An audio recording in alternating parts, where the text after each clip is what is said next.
One, two, three. Testing, testing. Can you hear me? Testing, testing.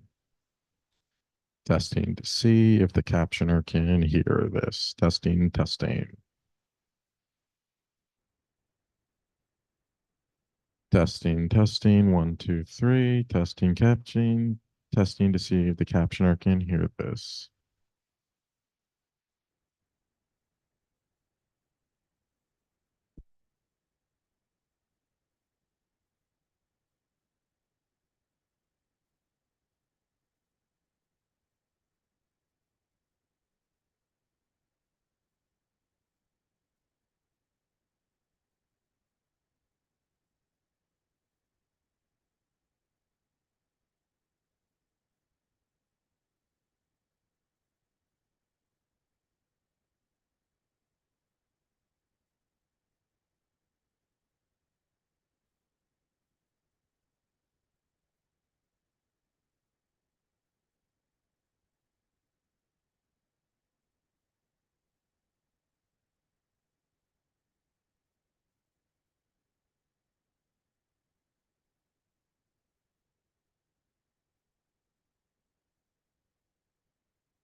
But years ago,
You walking?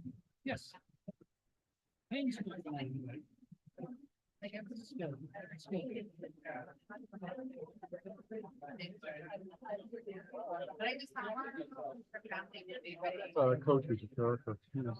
did you talk to the coach at all?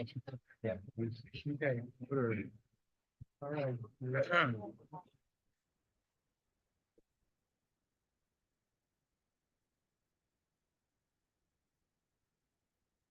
Good evening, everyone. Would like to call this meeting of the Board of Trustees for the Community Colleges of Ventura to order. And first couple of items are standard. It's our information on our ground rules and the board vision. And item 103, Chancellor, recommendation on the agenda. Recommended as presented. Thank you. Item 104 is changes to the agenda, which I have none. And are there any consent items that trustees may wish to be pulled? Hearing none? Oh. 10, 14, 10, 16. Wait a minute, 10, 14, 16, and 10, 14, 10, 16, that's it. Okay, thank you. And there was no closed session.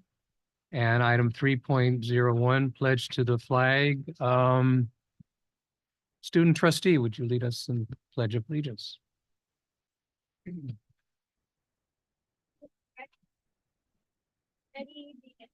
I pledge allegiance to the flag of the United States of America and to the republic for which it stands, one nation under God, indivisible, with liberty and justice for all.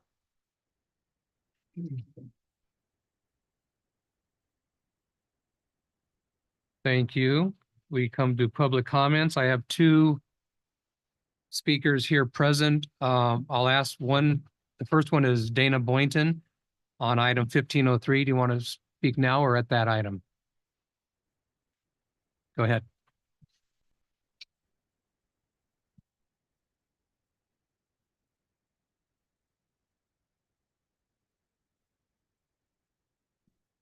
Okay, thank you. Let me put my glass.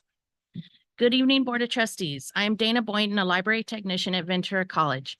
I am here to speak on action item 1503 to move from Barnes & Noble for the district's bookstore to a new vendor called Follett. I'm here to make sure that services to students are not disrupted. If you choose to go with the new vendor, Ventura College is the only campus to offer ZTC, which means zero textbook costs for almost all transfer level courses. The library works hand in hand with the bookstore to ensure that ZTC textbooks are ordered through the bookstore and available for students to check out from the library on the first day of instruction or close to that as possible. We have a great working relationship with the current bookstore staffing, and they have gone above and beyond our requests for over the past decade.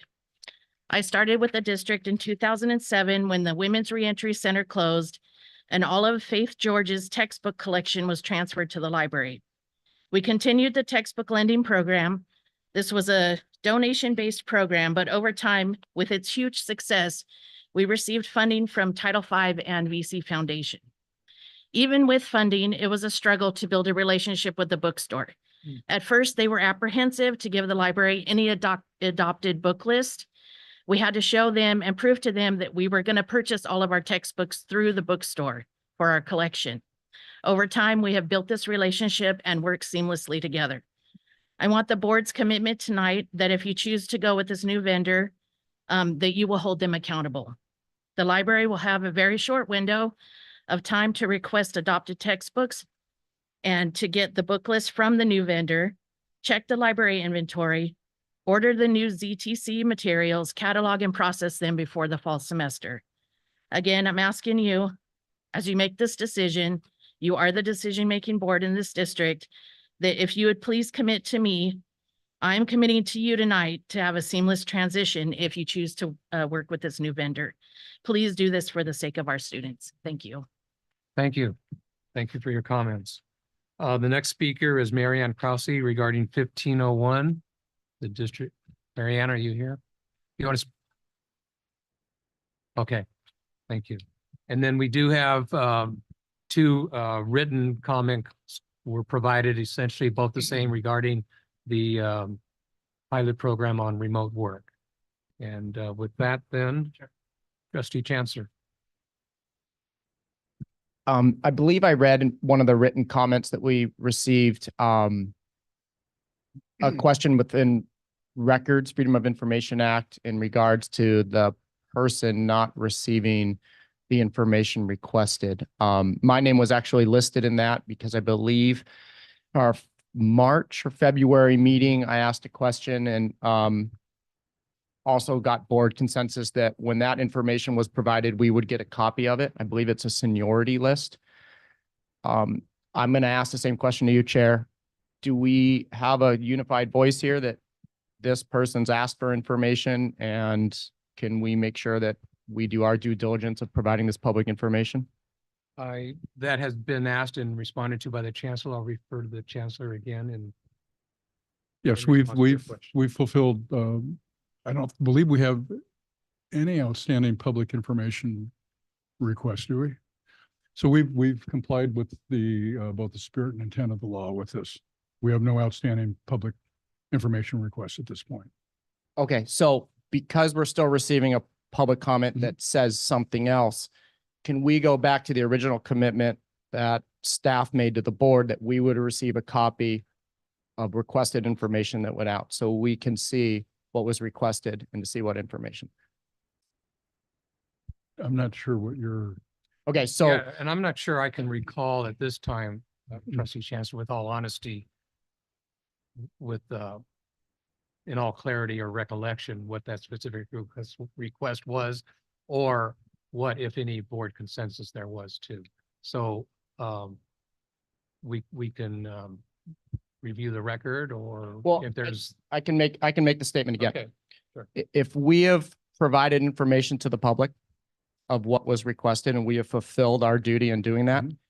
can this board please get a copy of whatever was sent out? what I've previously said to the board is that we are complying with the law. Not all requests that come are, and I'm not going to single out this one in particular, but just generally, not all requests that come to us fulfill the obligate the district to actually provide information. In some cases, we're asked to create information that doesn't exist.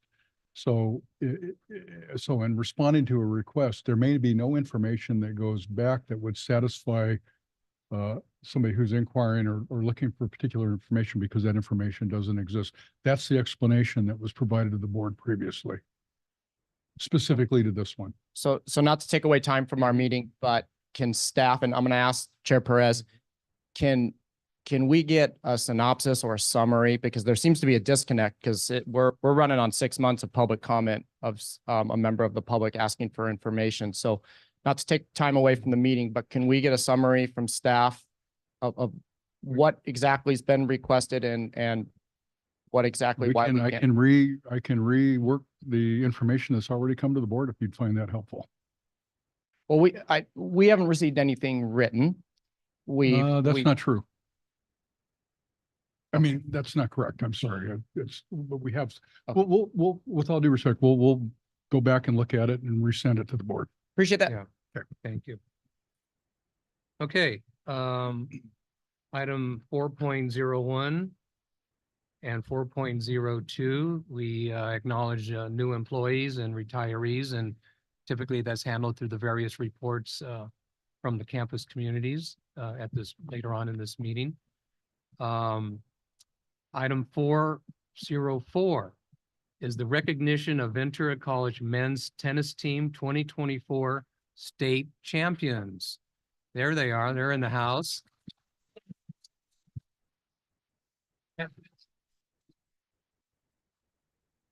And this is the first of 3 special recognitions that we have on our agenda tonight. So what we're going to do is we're going to run through these and then take a quick break where photos can be taken in the adjoining room. And I believe there may be some refreshments. There typically is. I hope there is. And oh, okay. Grab some refreshments and then over to the room. But we'll begin with Coach Nelson Emery, if you would approach the podium and introduce your team that's here. Thanks for doing all of this, guys. I really appreciate it. It's pretty awesome. It's not about me, guys. It takes everybody to do this, guys. Everybody in the back is special right here. Okay. It's not about me. So it'd be nice to bring them all. Bring them up to the podium so they. you I'm can sorry, introduce guys. I'm right here. Is this me? You guys better? But okay. So I want to have my assistant coach Jake and Tara come on up. And they're going to introduce all our staff and play. I'm gonna quit. It's time for them to earn their money. Okay. Yeah. Who's players first? All right. So just introducing our state championship team, starting first right here, Cody Ray Emery.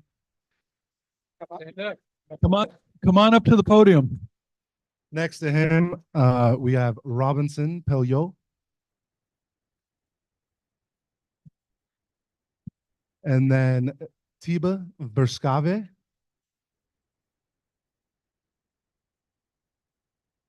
Rafa Matias. Lucas Abreu.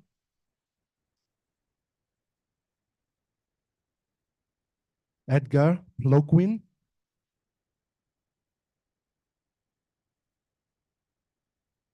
The man who clinched the state title, Julian Tellez.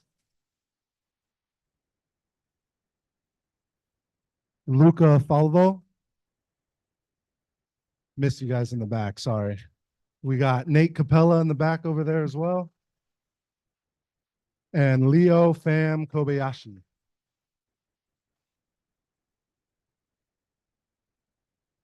And then we got our dean right here, Dr. Jeffrey Alexander, and our athletic director, Jimmy Walker.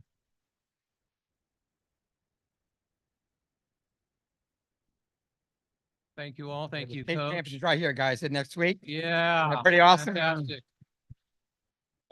Best team in the state. And I saw some hardware that some of them had. If they want to just raise it up real quick. Come up in front. In front.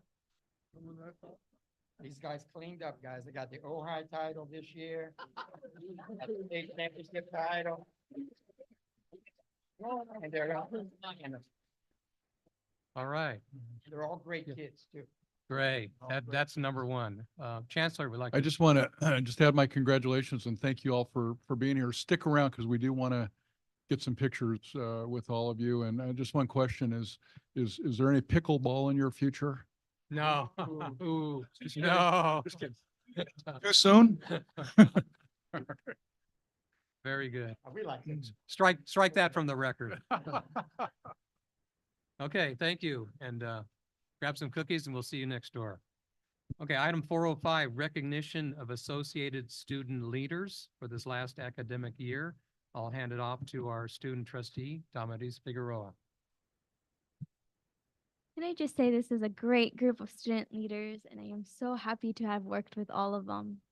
So Oxnard College ASG Board, ASG President Kay Blasio, ASG Vice President America Ortiz, ASG Secretary Lisbeth Perez, Director of Budget and Finance Christian Perez, Director of Public Relations Jacinta Martin, Director of Advocacy Brian Lopez Santos, Director of Diversity, Equity, and Inclusion Daniela Zamora, Director of Athletics Ariana Castillo, Director of Student Life Trina Young, and the Associate Students of Moorpark College Sean Roscoff,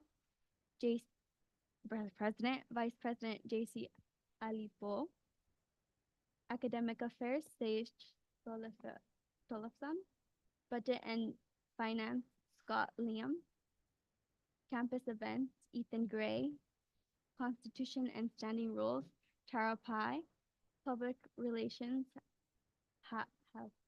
sorry if I butcher your name, Haft Said, and Student Advocacy Judah Robinson, Student Organizations Botra Aliwa, Student Services Pearl Bajo, and Director of Sustainability Sophia Cast. The Associate Students of Ventura College, President Mark Hoff, Vice President Julissa Perez, Administration, Jacob Calestillo. Director of Finance, Matthew Cortez. Director of External Affairs, Marcos Garcia. Director of Student Clubs and Organization, Kevin Rangel. Director of Equity and Inclusion, Princess Badera. Director of East Campus, Andres Escobedo. Director of Public Relations, Jasmine Perez. Director of Community Relations, Angel Ayala. Director of Events and Activities, Armando Razo. And Director of Athletics, Mia Montalvo. Congratulations, everyone.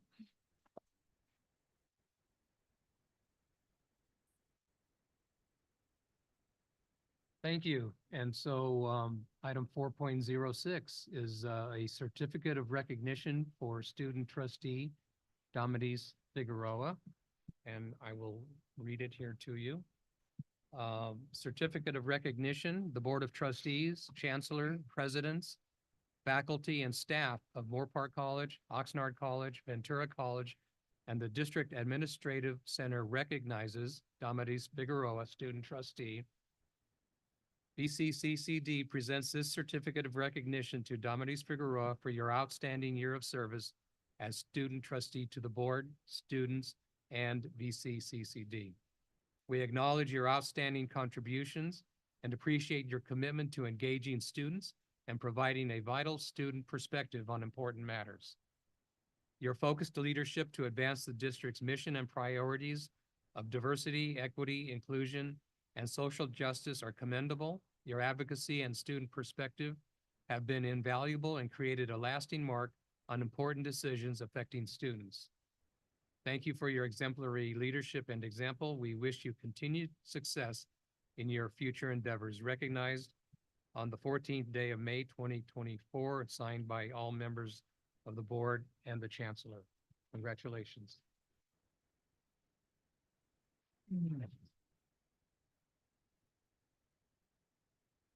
And so with that, do you want to offer any quick comments before we take a break? I really enjoyed my time as student trustee, especially because I got to work with all the amazing student leaders, and I got to so much more when it comes to student perspectives. Learning and hearing their stories has truly impacted my life and has made me grow more as a person. And this position has definitely done that. And I am ready to go to Berkeley. All right. Congrats. Well, you're all welcome to join us next door for a break and to offer your own personal comments to student trustee and in the student government leaders that are here. And once again, to the tennis champions, the state tennis champions. Thank you. Yeah, we'll be back it's 6:30. All right. Thank you. 5:30, excuse me.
I'm not even gonna give that.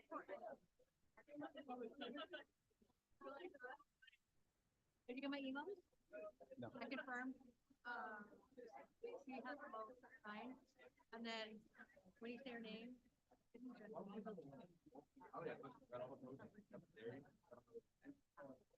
that photo. It sounds like an essay.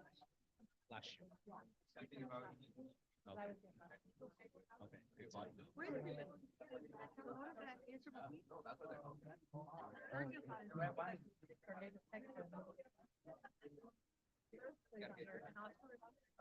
He's running behind. Should be here. Oh, there he is. That means I get to use that.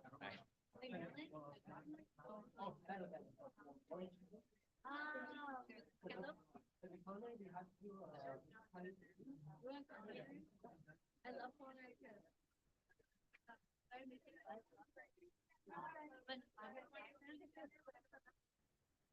I'm like, what's the rest of your life?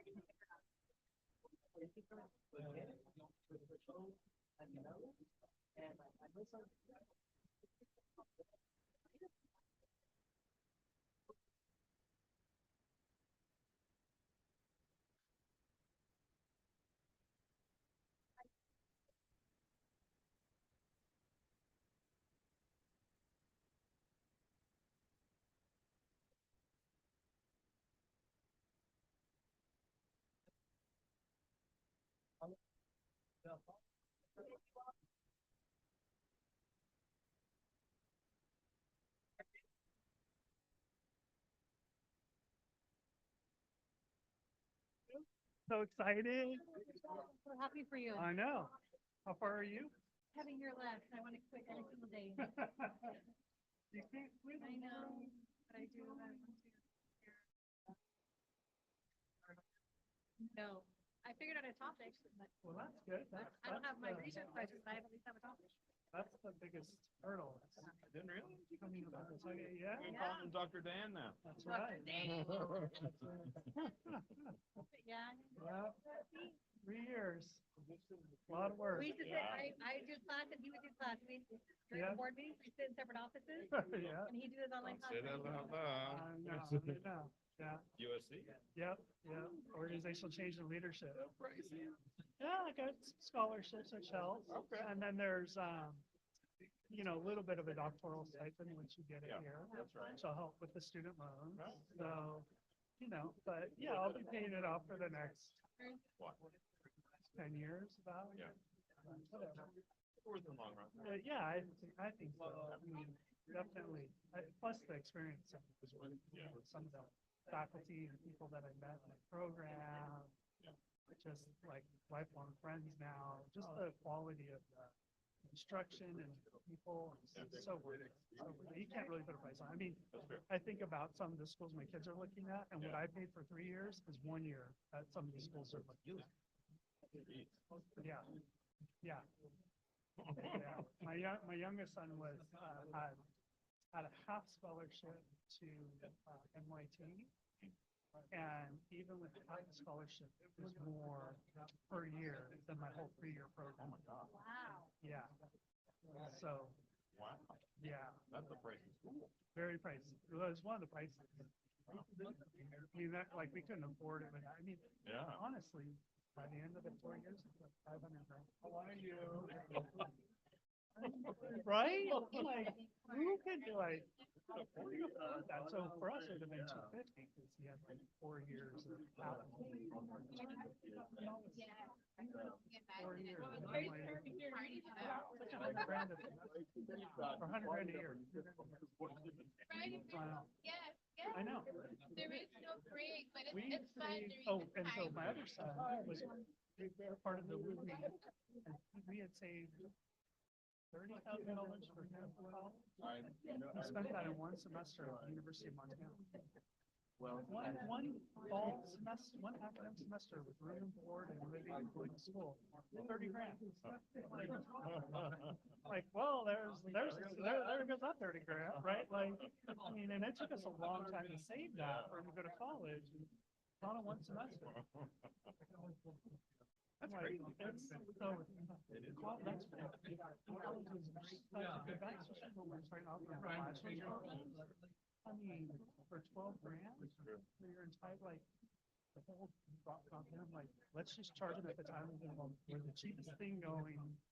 if they have financial aid, they get a waiver, they can sign it, but if we charge them at the time of enrollment, they can sign up for a payment plan, they have financial aid, they get a waiver. And then we don't have to deal with all this nonsense after the fact, just charge them right up front, like they pay your money then, and then if you don't go, you get a refund. Right. I agree. I I'm like- don't understand why. Yeah, why wait? Why are we arguing here? In fact, we had that, my son was from Church, and we had it happen once, they registered. and then you don't pay, I don't know. They're paying like that.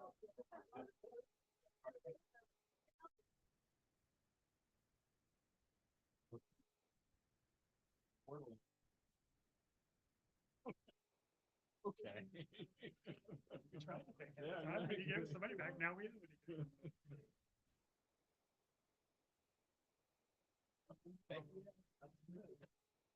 Good, good. So far, this is the recommendations. In this much. Yay, tennis. That's what Wow. she missed.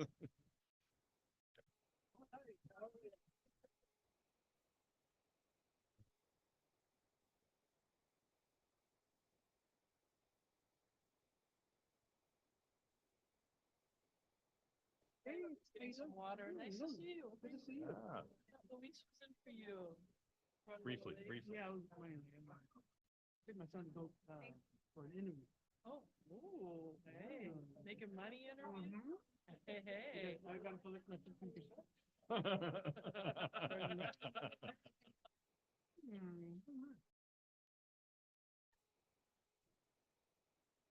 They're gonna wear it when they would get it? Very nice.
Ready?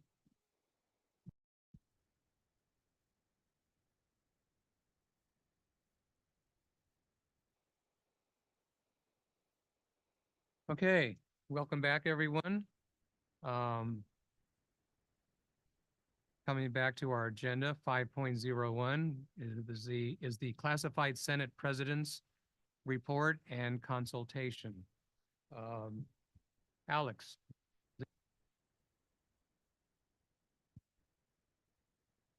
Thank you, Chair, and good evening to you, members of the board and Chancellor McLennan. I only have 3 items for consultation this week, and that is items 17.01 through 17.03. Action to approve the spring 2024 candidates for graduation and certificates at all 3 of our colleges. Thank you. Thank you. Moore Park, Linda. Good evening, Board Chair, Chancellor, Board of Trustees, Student Trustee, and guests. For consultation, I would like for 4.01, congratulate Armando Magallanes, who was recently received a promotion to Maintenance and Operations Supervisor. So a big congratulations to him.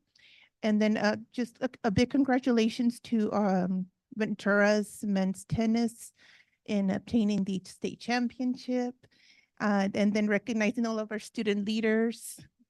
And congratulations and a thank you to the Amaris for doing such a fabulous job this year as student trustee. And then lastly, congratulations to all of our student graduates in 17.01 through 1703. And then my report is attached for all of you. I did a report. Great, thank you.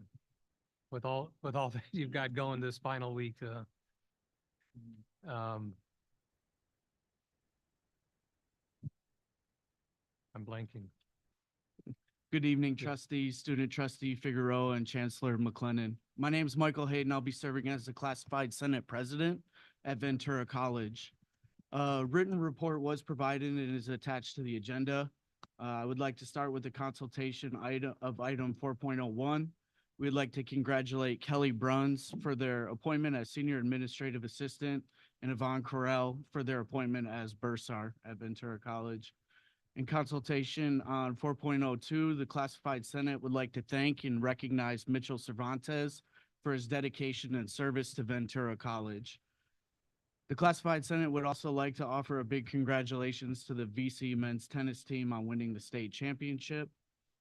An update to the classified Senate at Ventura College. We are in the process of finalizing our elections for the vacant vice president and secretary positions, and we'll be announcing those at the next meeting.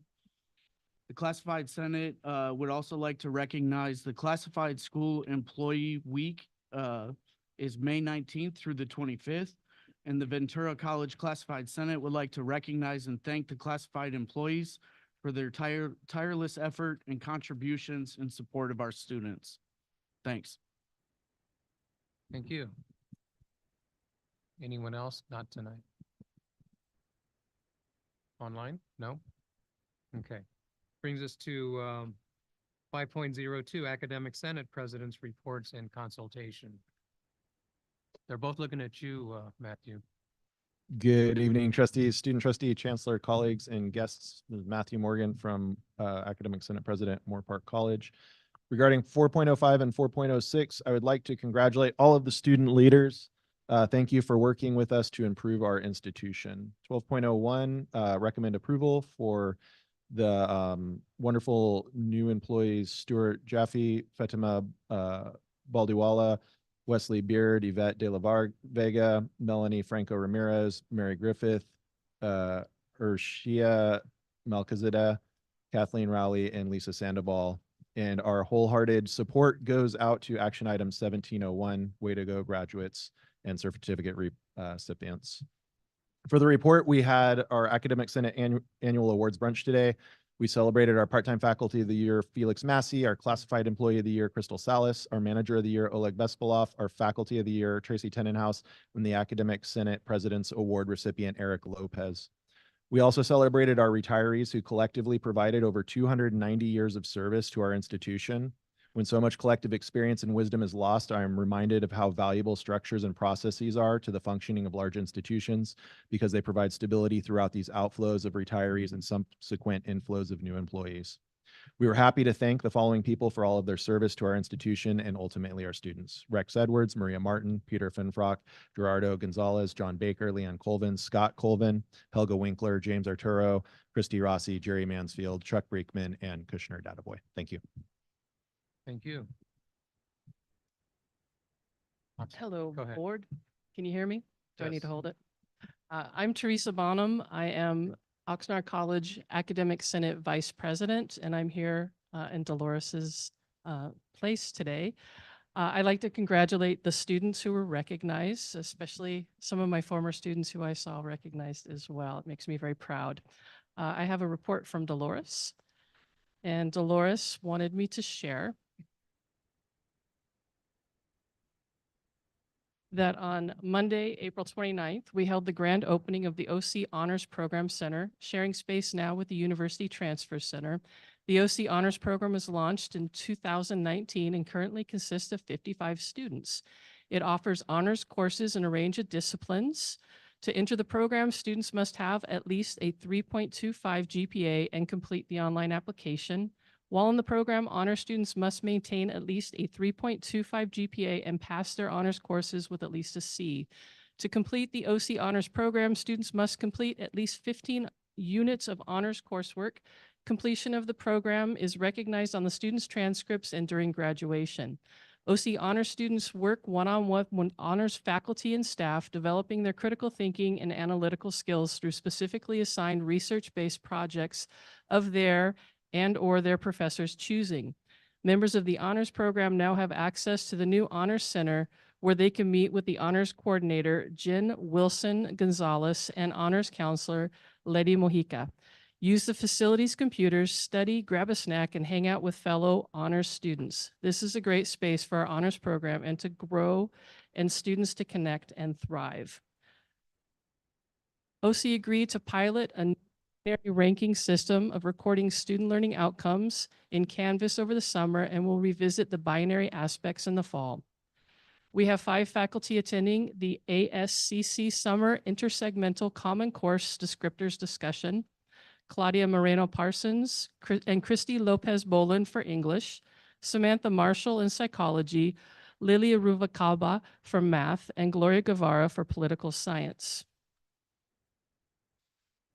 We are also sending 3 faculty from Senate and several more to the ASCC Faculty Leadership Institute in Palm Springs in June. Finally, we are happy to send several faculty to the Great Teachers Retreat this year. So thank you. Thank you. Ventura. Good evening, Board of Trustees, colleagues, and guests. For consultation, I would like to first say 4.04, Go Pirates Tennis. 4.05 and 4.06, a special thank you to our students who have served. A special thank you to Mark. You've inspirational as I've been settling into this role. 11.03, we would love for you to approve our curriculum, and I have no bias in that because it's all my curriculum. And 17.3, we are so proud of our graduates and we would love to make sure we honor that. When it comes down to business from the Senate, in our last meeting, we finally passed our small programs resolution.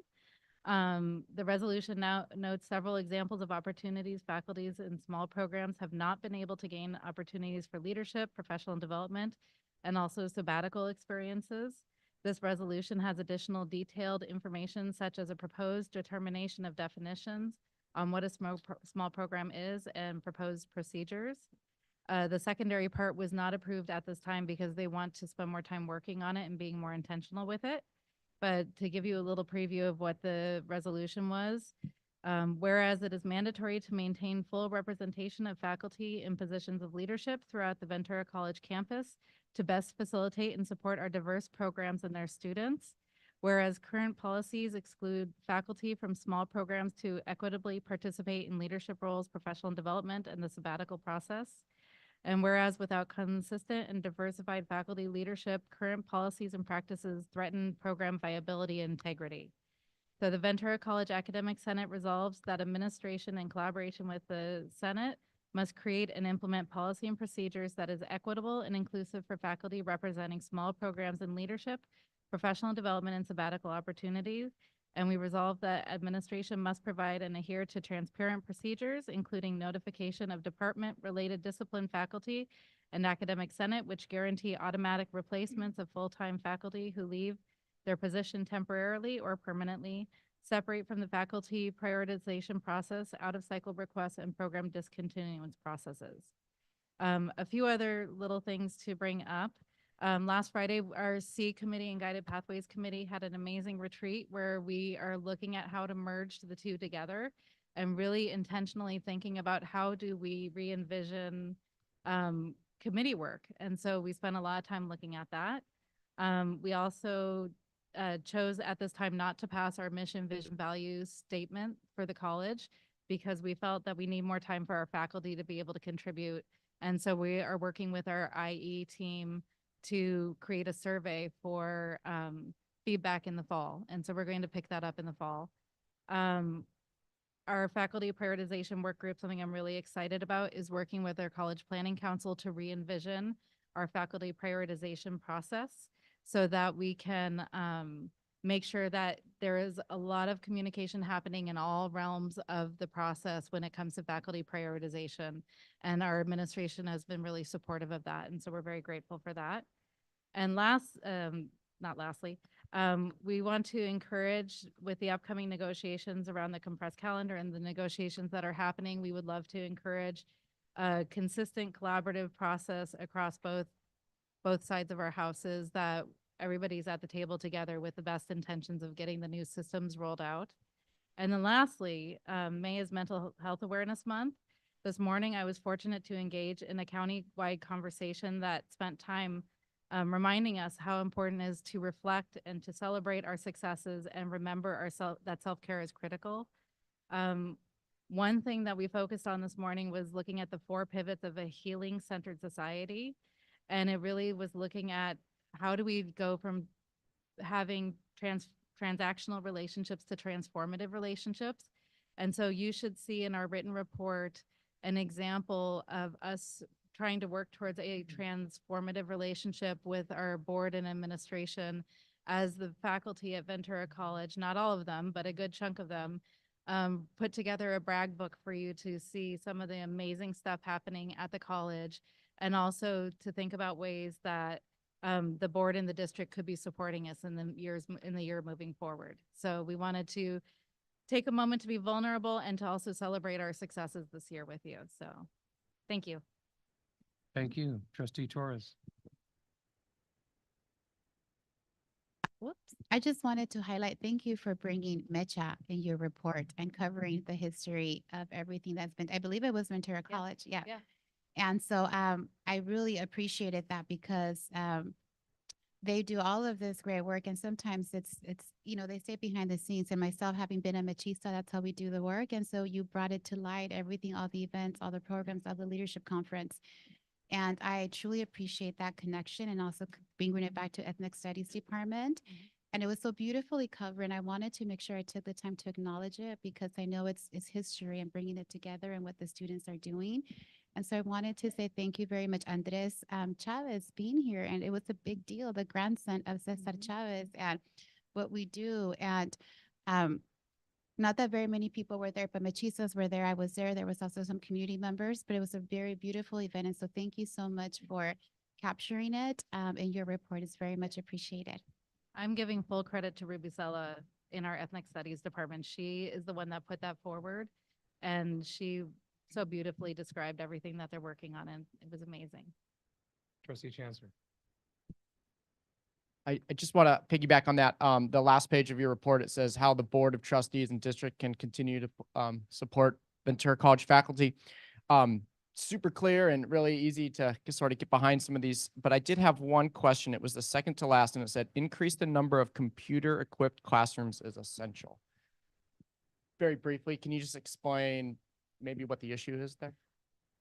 From what I've heard from several faculty and what we've seen in some of the listening sessions that we've had with faculty, there is an encouragement to push towards having more computer access on campus for students to be able to use in courses as we're thinking about 21st century learning, you know, having that accessible for them.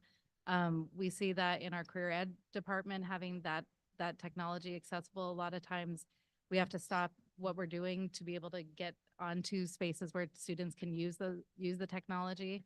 And so it kind of, for lack of better words, the productivity in learning sometimes stops. And so in our budget resource committee, there was a lot of talk around technology and, you know, modernizing our classrooms. So I think that that's some of the requests that's coming forward with that.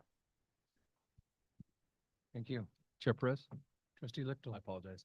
Real quick, I just wanted to take a moment to acknowledge the individuals that are part of the senates, the academic senates and the classified senates at each of the campuses. And really thank you for the comprehensive reports that you provide us that I think really go a long way in keeping me as a board member informed and kind of knowing what's going on the campuses. And great thing about it is as we have issues that maybe show up in your reports, questions that we might have, I'm able to talk to the chancellor. He's well versed in it.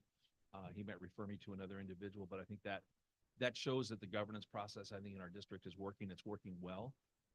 I was particularly interested in one particular aspect of the report, Academic Senate report from Moorpark College, and that had to do with AB 1705 and the really thoughtful and important conversations that are happening around math, not only at Moorpark College, but I suspect at all three of our colleges, and how important it is to provide students with a pathway through a math curriculum that not only meets their needs, but leads them to their future endeavors. So I appreciate that work, and I appreciate being involved from the standpoint of keeping me informed as to what's going on. And I certainly wholeheartedly support the efforts that the math department in particular and the academic senate are endeavoring at Moorpark College and at the other colleges in relation to this topic. So thank you. I echo that sentiment, and in that vein, we'll back up to 5.01 and offer Oxnard College Classified Senate an opportunity to provide a report.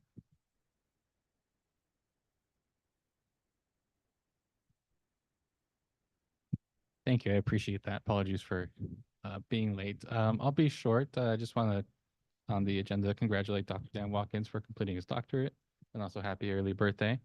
And congratulate the student representatives recognized this evening, especially the OC representatives and Trustee Dummeries. It's been great seeing them, all the work they've done this year. It's been wonderful. So congratulations to them. And as far as Oxnard College Classified Senate, we're holding our annual retreat on site this year on May 30th. And we also have a group of 5 classified that will be attending the 4CS Classified Leadership Institute in early June. Thank you. Thank you. Item 601, College Associated Student Government Reports, and I'll hand this off to our student trustee. Moorpark College, Judah Robinson. Good evening, everyone. My name is Judah. I'm the Director of Student Advocacy for Moorpark College. In my report, I just wanted to highlight 2 things. We passed 2 resolutions recently that I think are really important. As a student board, we passed them. And the first one was a resolution to combat food insecurity in the VCCCD and creating a permanent campus-wide committee to address this. So it's calling for a permanent committee, advocating for EBT to be allowed to be used at our bookstore, which is also a statewide effort that's happening, and continue to see long-term solutions to address food insecurity on our campus. And then our second resolution that I wanted to highlight was regarding mental health for nursing students. It addresses the issues of nursing incivility, the mental health challenge among nursing students, and the need for a supportive environment within nursing education. A survey conducted this semester showed many students have experienced bullying and have felt their mental health has not been supported by the Moorpark College nursing program. Many have been afraid to speak up due to fear of repercussions. Multiple students have dropped out of the program citing mental health. So the call of this resolution is to have yearly surveys conducted focusing specifically on mental health to better support students. It advocates for a permanent committee of student nurses and faculty to be established to continue conducting research and exploring strategies to enhance health and well-being of student nurses. And as a nursing student, I know that we can't be effective and healthy nurses unless we are being supported as well. And I think there needs to be more accountability. So that's what this is calling for. And if you want to hear the full resolution or read it, please reach out and I'm happy to share both those resolutions. Thank you. Mark Huff, Ventura College. Is it on this report? Go ahead, offer a comment.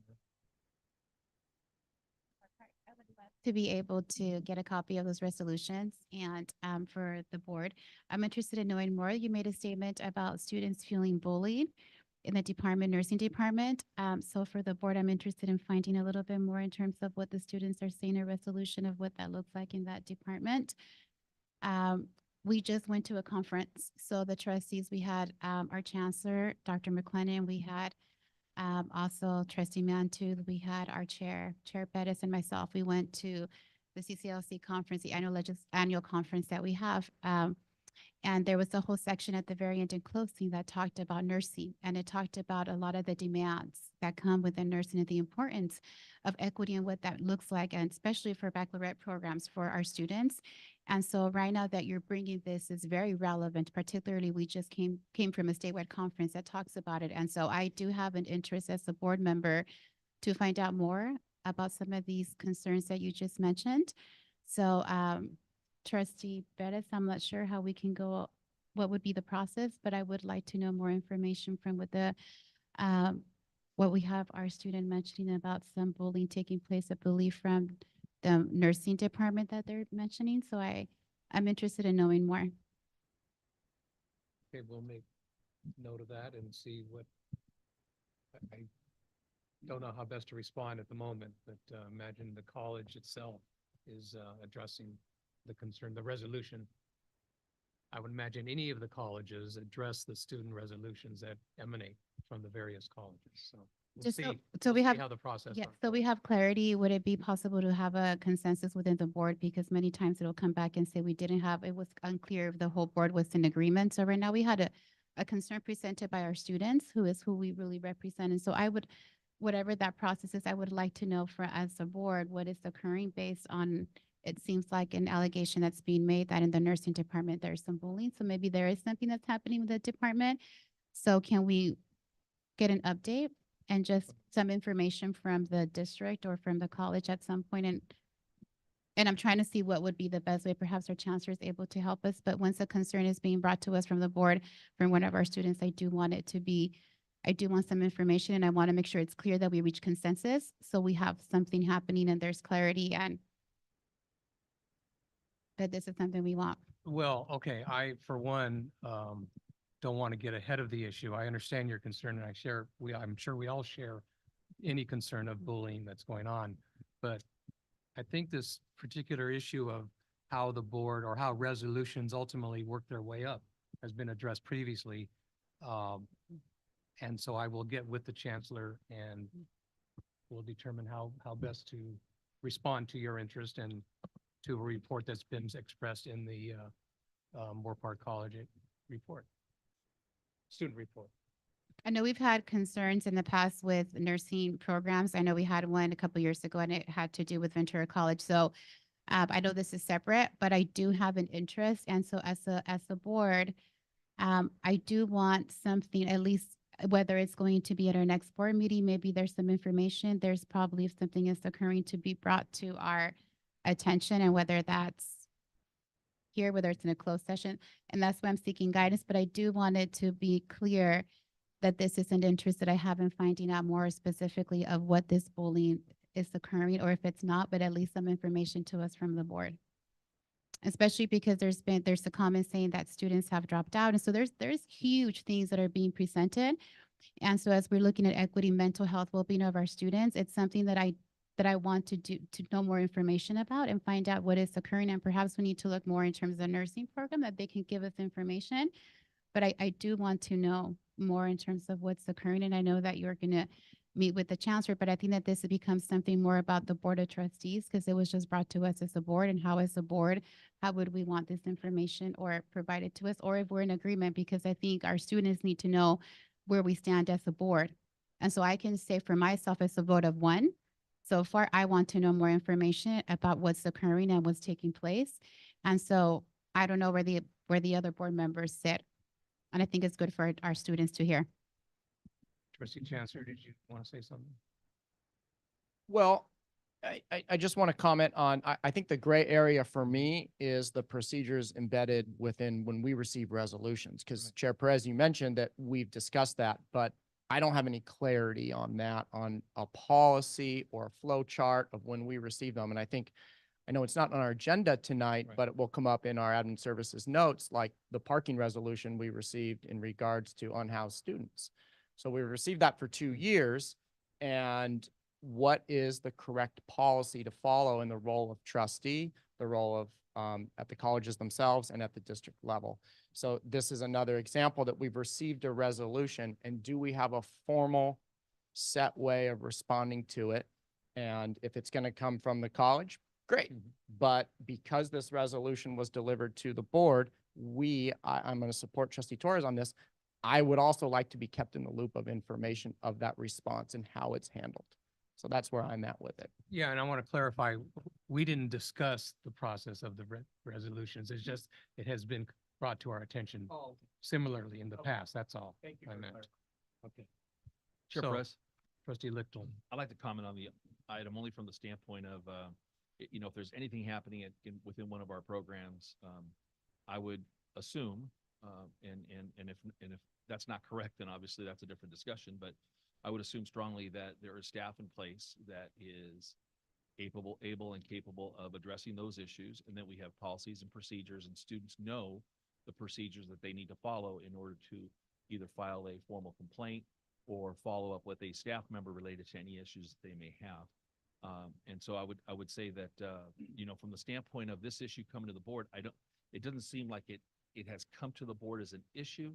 It's been noted in a report that we have certainly reviewed. And I guess I would say that it's incumbent on Moore Park College staff to make sure that those procedures are being followed, and that that doesn't exist within our programs to the degree that they can assure that.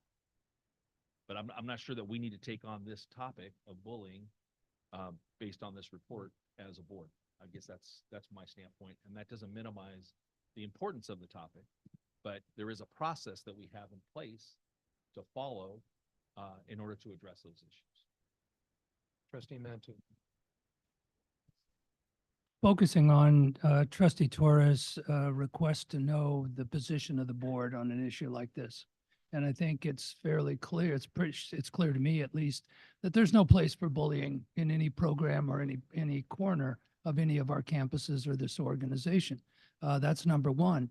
And yet I also agree with Chair Perez. We don't want to get too far out ahead of an issue that we may not know enough about to make an informed, to have an informed discussion or information on before it has moved through its operational channels. Thank you. And as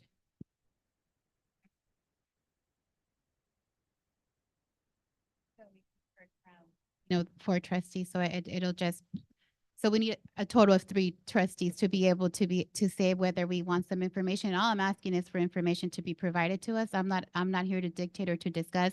There is those process and those procedures, but I do want information brought to us. But in order for that district to be able to do that, we need to have 3 trustees minimum to be able to want that.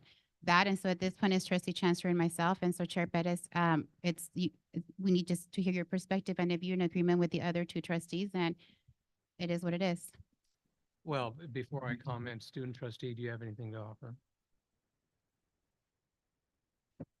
I think it's important for us to know that Moore Park College Students Association of Student Government does a great job in collecting, and talking to a peer is so much easier than talking to an administrator. And I believe that it's students share with one another experiences, and I've heard so many things coming from students about professors, and bullying happens everywhere, and almost every classroom. And it's unfortunate, and it's an issue that we need to address. It's bigger than just the Moore Park College nursing department. It's wider. It happens in Ventura College, Oxnard College, and Moore Park College. And I think it needs to be addressed right away. And some of these faculty members are 10 years. So I think we should have a say in this. It's really about time.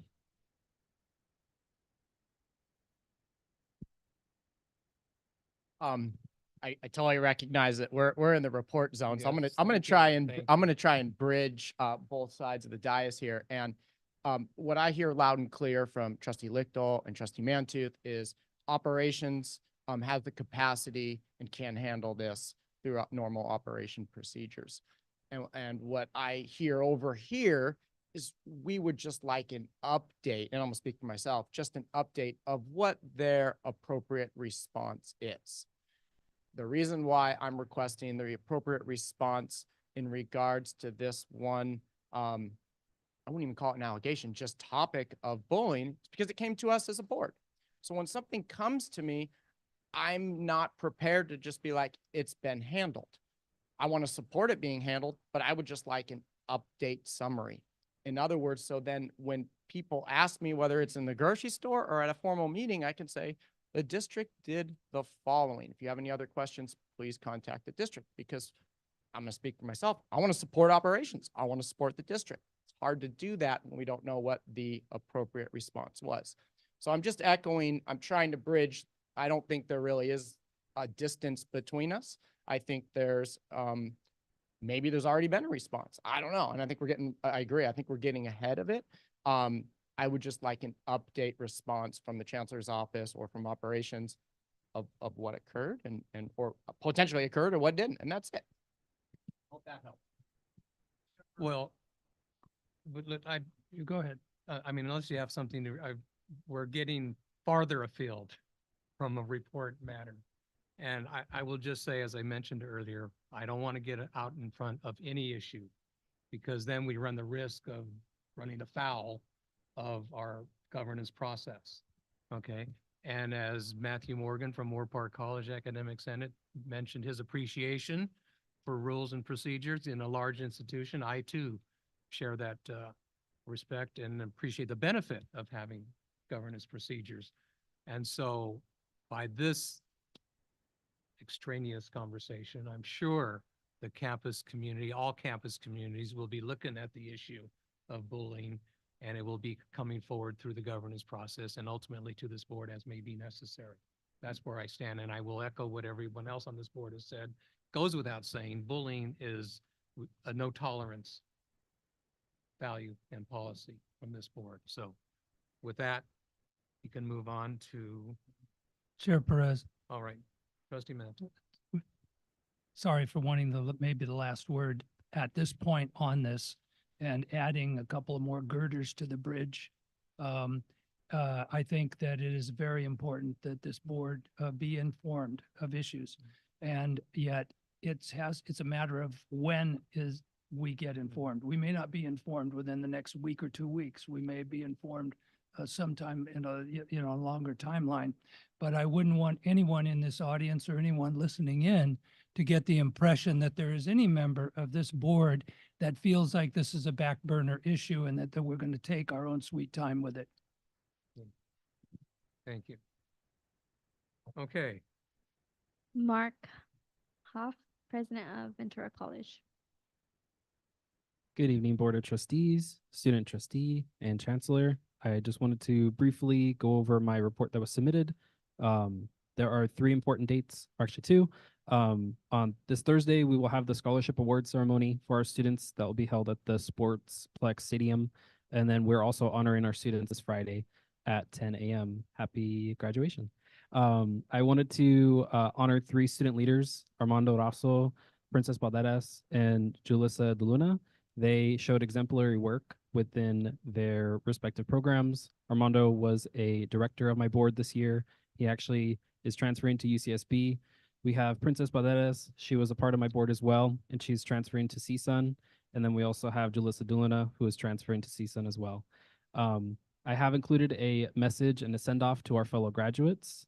we have included also our Earth Day event that was celebrated in April on the 23rd. And we also had our banquet that was on the 3rd of May. And in response to Moore Park's resolution that was passed for food insecurity, we also do call upon the district to endorse the Food Insecurity Task Force and to invest in a sustainable long-term solution, effectively addressing this issue. And we further ask that the district take student concerns seriously presented by students and to continue the work to prioritize them into the new academic year. Thank you. Thank you. Okay, 602 AFT report.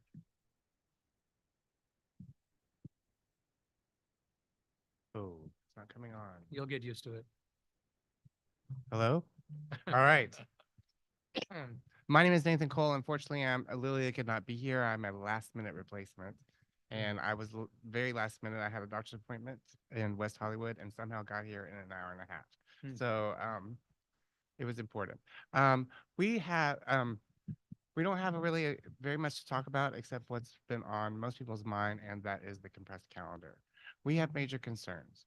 First, before I get into that, on the positive, we would like to thank the faculty senates for allowing AFT to present in Senate meetings to help keep faculty informed about the negotiations process. Let me give you a little bit of backstory. On January 9th, we started negotiations with the district. At that meeting, the district presented some of their initial proposals. I believe there were about 4.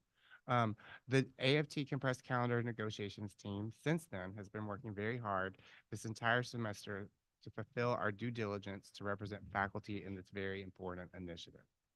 The team meets approximately 3.5 hours each week with standing meetings on Wednesdays and some Fridays and some Sundays when we're not in negotiations with the district. The co-chiefs meet an average of 4 or more additional hours weekly to organize the team, research key issues, and create revised surveys, proposals, and communications to our members. Collectively, we have met with the district negotiations team only 5 times this entire semester. Finals week started this past Friday, and we go off contract this coming Thursday. In our last meeting, they said they were willing to roll up their sleeves and get to work so we can finally make more progress. More progress in mid-May when faculty are off contract. It has been extremely difficult to schedule meetings with the district's team because they're very busy. They have very busy schedules. Even after AFT consistently informed them that our team cleared our schedules to reserve Wednesdays and Fridays for negotiations meetings each week.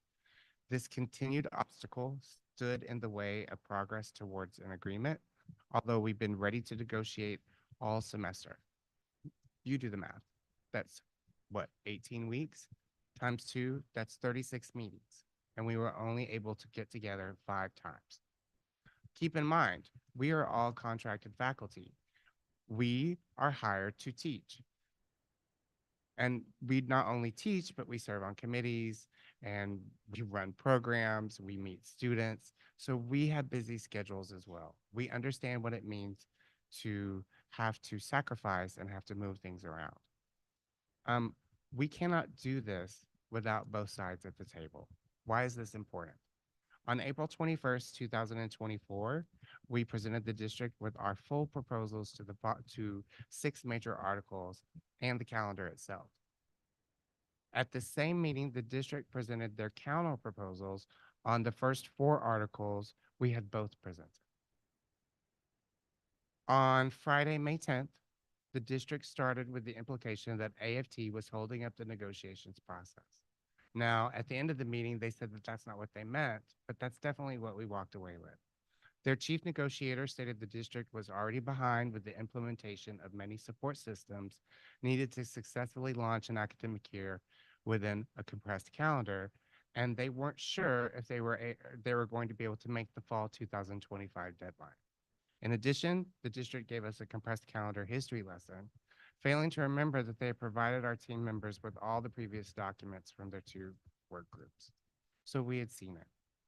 In the same meeting, the district presented their counters to the 6 articles, and they rejected most of the details from that we had included in our proposals about the calendar and how things would operate for our members. We heard things like we're behind. We heard things like there's not enough time. We would have to research.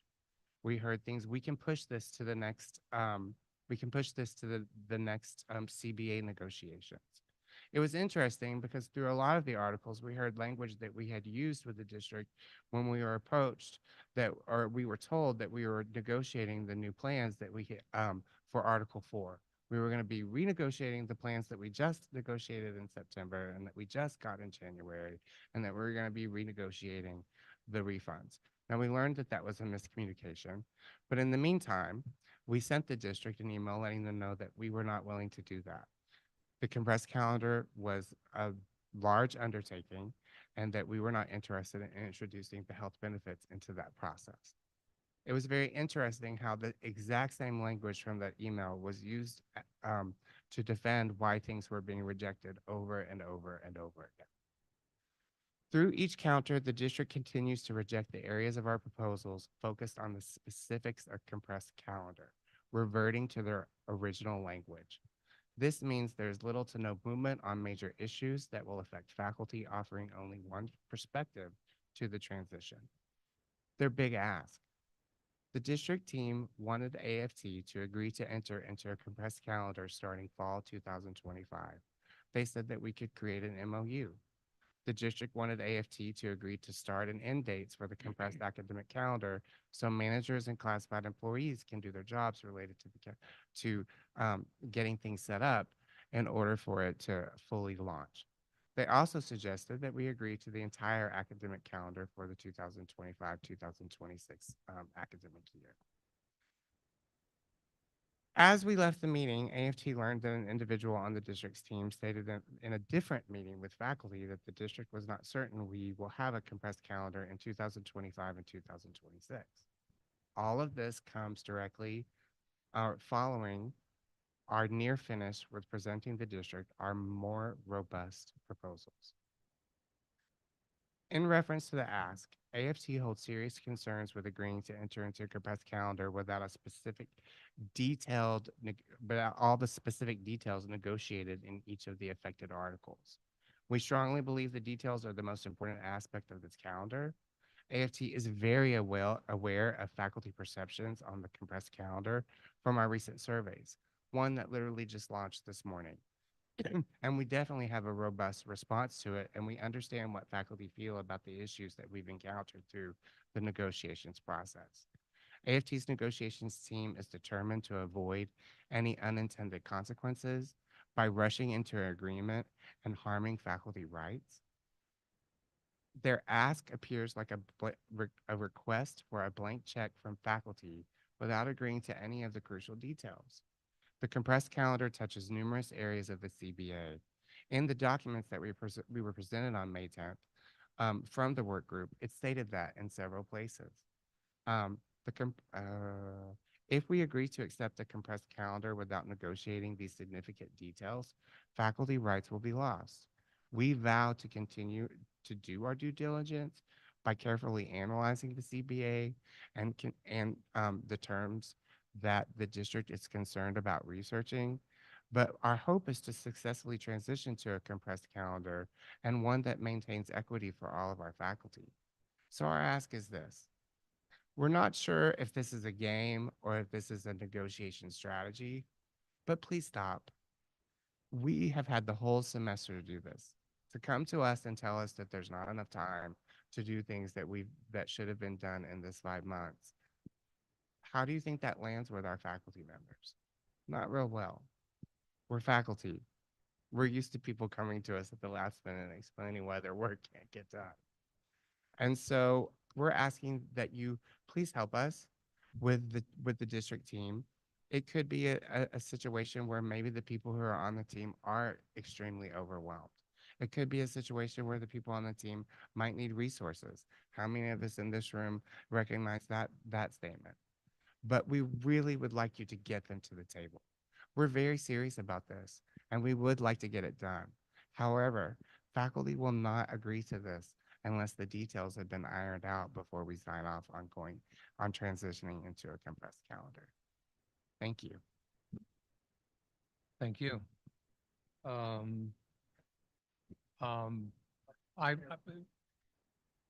Before anybody raises, what is your name again? I didn't catch your name. My name is Nathan Cole. I'm one of the co-chief negotiators. Nathan, thank you for your effort for getting here tonight. And I appreciate your report. I appreciate how you couch your terms, that you presented your information. I, for one, am not going to give a response, and I hope everyone else follows suit, because I don't want to run the risk of getting into negotiating in public. You can understand that, right? Okay. So. But we do feel that it's important that you know what's No, going you, on. I think we've all heard you loud and clear, but, that's all I'm going to say on this. And, I acknowledge you, Trustee Oh, Chancellor. thank you. Thank you for the report, and be careful how I phrase this, but we have some work to do on our own information, and this is a plea to you, Chair Perez, is please at our next meeting or a special meeting, place negotiations on our agenda in closed session so we can be informed, engaged, and participate with this. Is our duty to do that. Thank you. Were you, okay. Thank you. Trustee Torres. Want to say to both AFT and to SEIU. So although we are not able to discuss, but just know that the reports that you come and you bring to the board, they're listened to. And so please continue to inform us from your perspective. And so we won't be able to discuss or deliberate or say anything, but I do want both of the unions to know that you are heard and that information is stated here. And then each board member does what they need to do with that. So that's a segue to SEIU. Well, our report this evening was, we don't have a report, but I do want to say, based on Trustee Torres and just from listening, we do deeply appreciate being able to share. 3 minutes is never enough. And I think, Nathan, you will agree with me, when we do have to share what is going on and give a report to the board. So again, appreciate being able to share. I don't have an update today. We're still waiting to get to the table, but we were waiting for the May revise. It's something that SEIU and management agreed to for us personally. And as far as the compressed calendar, it's a little different, for our fellow brothers and sisters at AFT, brothers, sisters, and siblings, I will say, with AFT, because their purview is the academic calendar, right? But we are also waiting when and if we need to do that, we will. I guess we're not given a report. I just did. But anyway, thank you again for the opportunity to be able to do so, and thank you for your comments.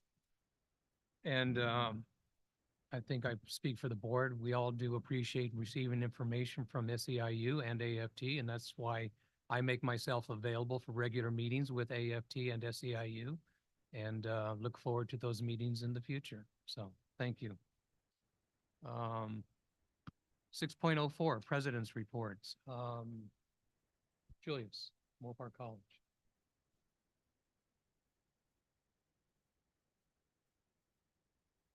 Good evening, Board of Trustees, Chair Perez, student trustee, and guests. I want to first of all congratulate our graduates, and I know that the success of our graduates is a collaborative effort.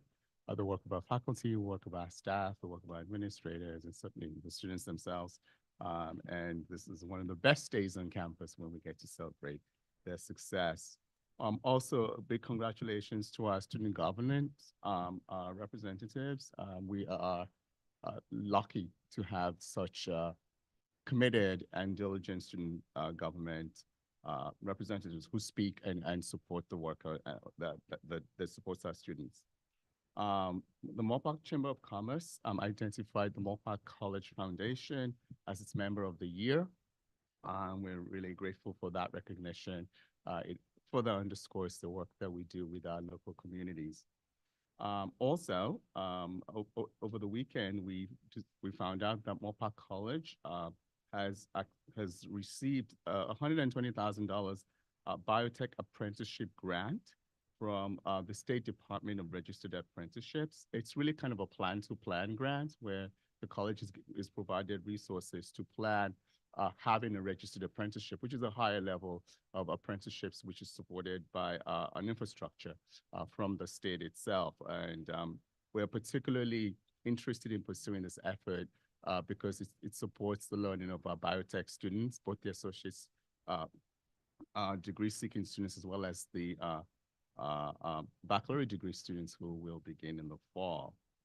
I also want to use this opportunity to say kudos to the Moorpark College Academic Senate. Today's brunch was not only a celebration of our faculty and our staff and our classified professionals, but also recognition, as Dr. Morgan mentioned, of our retirees, and a very well celebrated recognition of the retirees. The Economic Development Collaborative is celebrating May as World Trade Month, and World Trade Advocacy Award was presented to Moorpark College by the Economic Development Collaborative, and that award was accepted by Professor Ruth Bennington and Professor Rich Sumal from our business program. In addition, Dean Oleg Bespalov, Ruth Bennington, Professor Ruth Bennington, and Vice President of Academic Affairs, John Forbes, presented a poster session at the ACCJC conference last week, and very well attended and responded to. I would also like to just sort of contextualize for you the ASMC presentation and report. We take bullying very seriously at Moorpark College.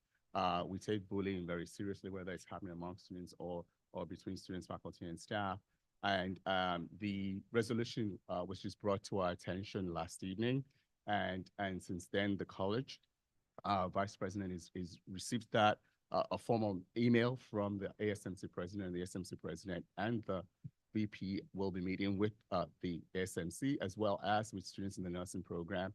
I think it would be best if everyone involved got a chance to engage in conversation prior to then further investigation of obligations that are being made. But I just do want to have you rest assured that we have it under control and that we'll engage in conversations with the parties involved. Thank you. That's all. Thank you. Oxnard College.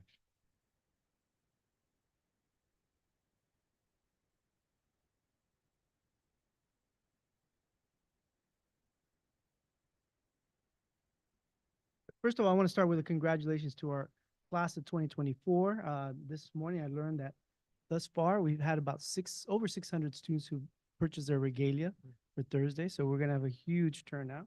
So I'm really excited about that. So please show up early to avoid some of the traffic. But I'm just so pleased with our planning of our commencement. We really want to honor our graduates and celebrate them. I also want to recognize all the folks who helped organize and volunteered at our 3rd annual Family Festival. It was held on April 28th on a Sunday. We had a huge turnout of families enjoying all the free fun and activities. We had so many resource tables available for the community.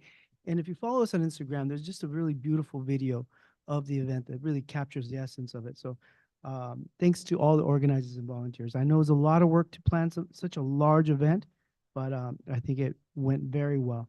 I also want to recognize our transfer center, our University Transfer Center, for last week's very inspirational transfer event. Once again, we had approximately 150 transfer students, and the numbers keep growing each year. So, and they're going off to impressive universities. It was beautiful to see their families there celebrating and having a nice lunch with our graduates and their families. So thank you to Gabby Rodriguez, Melody Smith, and Leti Mojica, and the many volunteers. Also want to congratulate Damaris Figueroa. Great work this year, and we're really proud of you and looking forward to your success next year as you transfer to a four-year university. And along with all our ASG board members, some of them have already left, but I want to recognize them as well. Thank you so much. Ventura College, another chance to cheer on your tennis team. And that is my first item of agenda. Yes, we are so proud of our tennis team. I mean, they not only are excellent on the tennis court, but they also are fabulous academically, and they represent Ventura College so very well. So thank you so much for recognizing them and their achievement.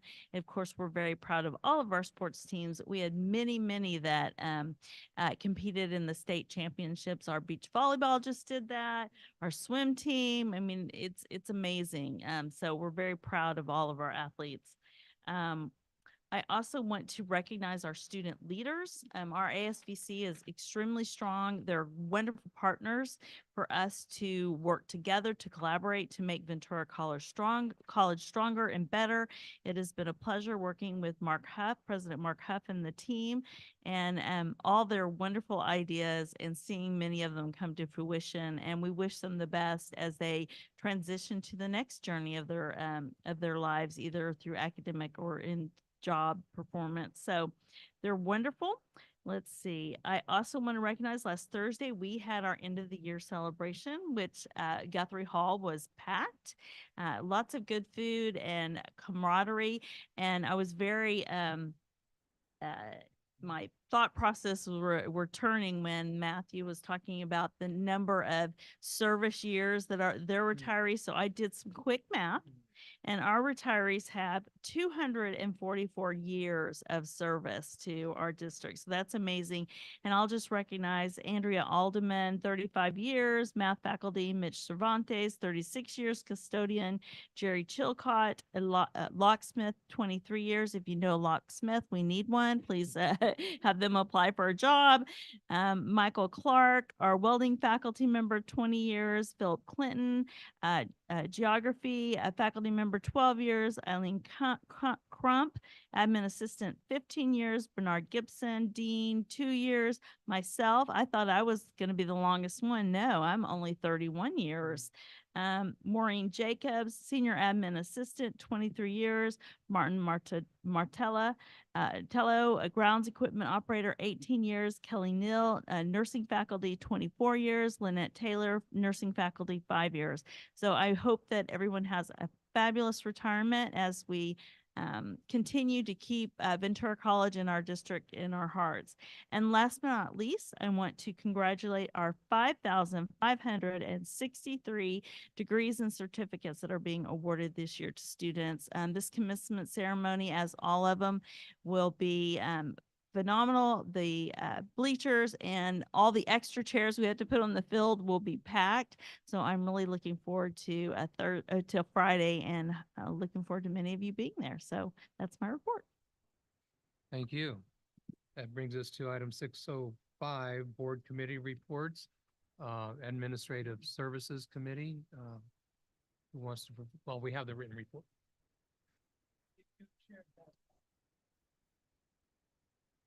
Really? Okay. All right. Yeah. Yeah, well, tennis match. Yeah, no, it was a good meeting. I do have a couple comments on the minutes that I feel need to be corrected, and I'll kind of go into the background why. You know, it must have been a couple of meetings ago. Trustee Mantooth and we ran into a confusion point on you know, what gets on the agenda? Is this items strictly that are for upcoming at a meeting? And is it an opportunity for two trustees to kind of flesh some things out, ask some questions, and give their stamp of approval? And we had some different opinions on that based on past practice, even to the extent in past years, staff reaching out to trustees or to the chair of these committees and saying, do you have anything else that you'd like on the committee or on the agenda? So items 7.01, which read education community funded projects, 7.02 part-time faculty compensation allocation, 7.03 parking Moorpark College Associated Student Government ASG resolution. Those items I asked to be on the agenda, and here they are. The distinction I'd like to mention in the notes is I was asked to introduce the items and sort of explain that process. So I don't want to speak for Trustee Mantooth, but I think there was a consensus that we had that we need to flesh that out at the board level of what items can make their way through policy or procedures onto an agenda and what the role of the committee is. It states what it is. And I remember our last meeting, you read that, but I think that's something a full board discussion and needs to occur. So into the meat and potatoes of the agenda, I'll just share a couple things. We did talk about 7.01, which was education community funding projects. Quick background, in our work at the legislative level, we are asked at various venues from our local lawmakers at the state, even county and federal level, what sort of projects could your district use resources for? And I came to the conclusion that we don't have a formal list to do just that. Staff let us know, and they used the analogy that we have some things on the shelf. And I'm just trying to see if there's board consensus, but I think this is a bigger topic, and I'll mention that later in the meeting for a future agenda item. I would like some clarity from staff on the operations side of the house of what sort of projects are needed specifically when our lawmakers ask us, what can we offer support for you? I just saw a year-end video from Senator Monique Limon, and she had a whole section sort of highlighting her community-funded projects. And that's where these different groups came to her, and some of the local electeds came to her and said, we need some support here. And she was able to find some state funding to do just that, even in last year's tough budget. So as of now, I just want to highlight that the board has not received a formal list, if in fact it exists, of some community funded needs that would be allocated at this level.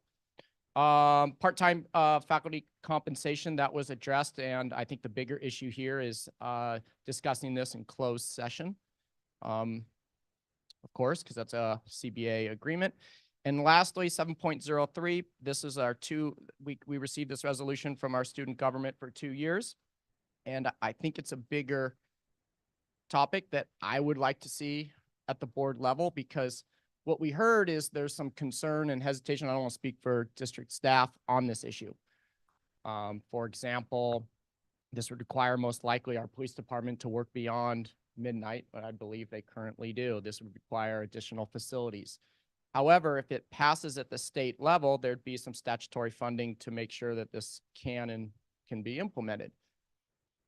And I think it's important that we as trustees, locally elected trustees, we can take a position on this. And that position can then drive the operation side of what our district is going to advocate for. So I don't think it's out of our realm to say, you know what, we've heard from our students. We have unhoused students that are living in their cars. We'd like to advocate that we fight for these resources at the state level to house our students, perhaps in their cars, in a safe, appropriate way on our campuses. But we can't do that if we can't talk about it. So a little timeline, we heard from our students. We received a resolution and I asked this to be on the agenda, and so we could talk about it. I talked about it, but there really wasn't a position or background information at the district level. So I think there's some work to do on solidifying our role when we hear from resolutions, and we as a board can and should take positions one way or the other. So, but it's hard to do that when we can't have a formal place to do that, to follow Brown Act and what have you. So that's a long-winded summary. The other items, I believe, all passed, and there were no disagreements in any of the items. You did have an item on the, so why am I speaking for you? Sorry. That's okay. I just wanted to concur with the interest in determining the best structure for these subcommittees going forward. And it's my understanding that that will be addressed at some point in a board building study session, that would be an appropriate venue for that.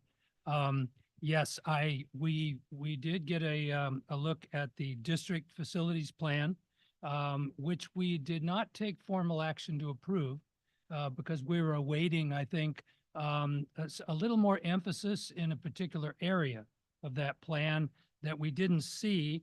And I'm actually looking at the plan before us tonight. And this is page, that's really small. I think it's 38 or 39. But we didn't want the East Campus of Ventura College to get lost in the shuffle, and didn't see much of a strong reference to that. I now see verbiage here. Maybe I missed it the first time around, to the effect that supporting the growth of Ventura County East Campus to accommodate the programmatic and functional needs of the growing Santa Clara River community. So in discussions with the chancellor, I do believe that that is now embedded by way of Ventura's facilities master plan, and the recognition of the need for more space and more programs. That should be very helpful, because we felt that this would be something that would play into our discussion tonight regarding this item. That's the only thing I would add to what transpired at our meeting last time. Okay, thank you. Question, go ahead. I just wanted to share an interest as well with Trustee Mantooth and Trustee Chancellor. I think it's really important we look at our policies and already schedule in a board development special study sessions, because every time we're wanting to do any changes, we always reference back, well, per board policy, it says this, but if we don't have sessions to be able to discuss policies, it stays the same. And there are some policies that I have interest in being able to revisit as an entire board to see if they still fit in terms of the things we want to do, because we always reference what is our policies and procedures. Well, the procedures will follow what our policy is. And until we make the time to look at our policy and to be able to revise it, which is something that was very strongly recommended at our last conference, and that's really the essence of DEIA. And so that is just something I want us in the calendar, if we're all in agreement, to just so staff knows, okay, we need to see and poll the board when they're meeting, when would be a good time to do a study session. Just in general, it could be on board policies, but at least it gets calendarized. And I say that because there's so many important things. We have the bond. I also want to hear more on AB 1705. That's another interest equity. And as we went to this conference, there was a workshop particularly on CEO and chancellor relationship of both ends. And it talks about the importance of just communication and reports. And that's one of the ways that you're informed of what's taking place. And as they were speaking, I realized we need to just calendarize that to make sure it doesn't get lost, because there's many competing demands. We just heard also negotiations. There's so many things that are occurring. So I just want to make sure that we have also, for us as a board, calendarize a study session on our policies. And is there any that we want to revisit? What would those be? Because it comes always to committees. And I agree with Trustee Mantooth was saying and Trustee Chancellor. There's two of us, but some of these might require an entire conversation on the board. So I just wanted to see if there was an agreement to having, looking into scheduling at some point a study session on our policies. Okay, two things. One, on April 29th, I sent out an email for information only to the board that, yes, as Trustee Mantooth mentioned, the charge and the role and the purpose of the board committees will be part of our board development training session that's still being planned. Secondly, the policies that come to the past committee routinely is because of the regular calendar of reviewing and updating as necessary our standing policies. You're asking for something different, which I support. And so we'll look at the calendar. You're right. There's a lot of valid yet competing demands on everyone's time, but your interest, and I think it's been expressed before individually. So the chancellor and I will make note of that and try to put it on the calendar properly and timely, because you're right. It's frustrating, I'm sure, when a matter comes before us and then we get stymied because, oh, wait a minute, is the policy really for us or not? So we will address that. And regarding AB 1818, I hope I did. I put a synopsis of the last joint CCCT/CEO board meeting, and 1818 was part of that report. And I don't want to dwell on it right now, but it's there, and I'll speak to it later under trustee reports.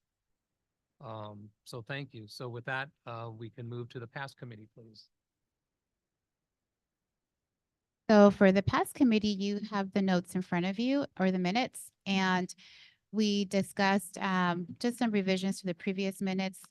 And there is a meeting that is going to be scheduled at the moment. We talked about our chancellor was looking into the ACCT to look for a trustee and a trustee and a CEO to be our consultants to help us with our professional board development to address some of the areas that were brought up in the accreditation report. And so there is going to be not on this meeting, but there is looking into dates to meet with a potential consultant. And so that's pretty much what was addressed. There were a couple of things that came up in terms of trustees and how do we determine what are the areas that we're going to focus as a board, but that'll come through the professional development. But it was a really, it was a meeting that focused primarily on just consultants. And now that we've taken care of some of the other items that were taking a lot of the time, this is our focus, which is where we're moving next. Thank you. And with that, we will move to the consent calendar. And I would ask for a motion to approve the consent calendar except for items 10.14 and 10.16. Is Trustee Torres moves? Is there a Trustee Mantooth makes the second? Student trustee, how do you vote? Aye. Thank you. Board, all in favor? Aye. Opposed? None. Thank you. 1014, and we have some new information.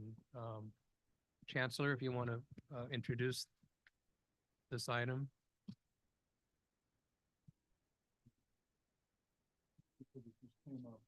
As a correction to the agenda, the agenda that was publicly released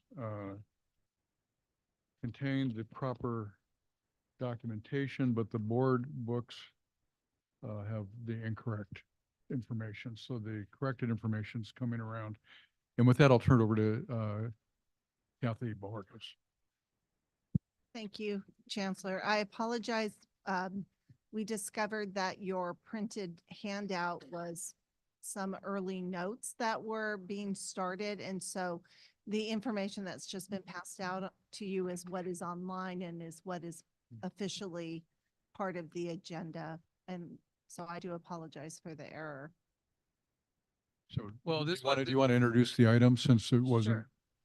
Yes, this item was pulled by Trustee Chancellor, so maybe your information right. is what he was responding to in the earlier version. So this is the purchase of a STEM building for Ventura College. They have a Title III grant to enhance their STEM program. They have been working with individuals on campus to determine what they need. This is a piggybackable bid. So you have before you, the corrected is just information on how this will support their STEM building. The building is part of the grant that was awarded, and there are funds in there. The grant funds are not sufficient to fully pay for it. So this is being funded through the Title III grant and capital facilities at Ventura College. Trustee Chancellor. Thank you for that. So well, a couple things. At the board level, speaking of policy, I think I'd like to add to the list of policies to look at when there's a fiscal impact over, maybe I'm just throwing out a number, but I really believe there should be a number that we would get, it would automatically go to an action item, and we would have some backup information, for example, where this building's going to be located, the contract itself, because this is over a $1.2 million project placed in the consent calendar. So some of my questions are, where geographically on campus is this building going to be? So it will be, if you look at the east parking lot, just north of it is the dirt area there, which is across from MCE. In that corner of that area near the ECT building is where this STEM lab will be placed. Okay. And then do we currently have any like vacant buildings post-COVID that could be refurbished or redone that we could utilize and rather than be purchasing modular buildings? Because I know, when asked, there's a lot of feedback on the sustainability component, but also, and I get that the ease, you just crane them in and place them there, but could we refurbish some brick and mortar buildings or things like this? Is this something in the facilities master plan or somewhere that shows up that the district has a position or preference? So the STEM building is in the Ventura Facility Master Plan, and it is placed in the area where this is going. So this was helping to fulfill something that is in the Facility Master Plan. I'm not aware of any buildings they have that are available at this time to do it. And when this grant was written, I'm positive there wasn't one because I was on the campus at that time. So I'm not really, the grant was written to do a new building.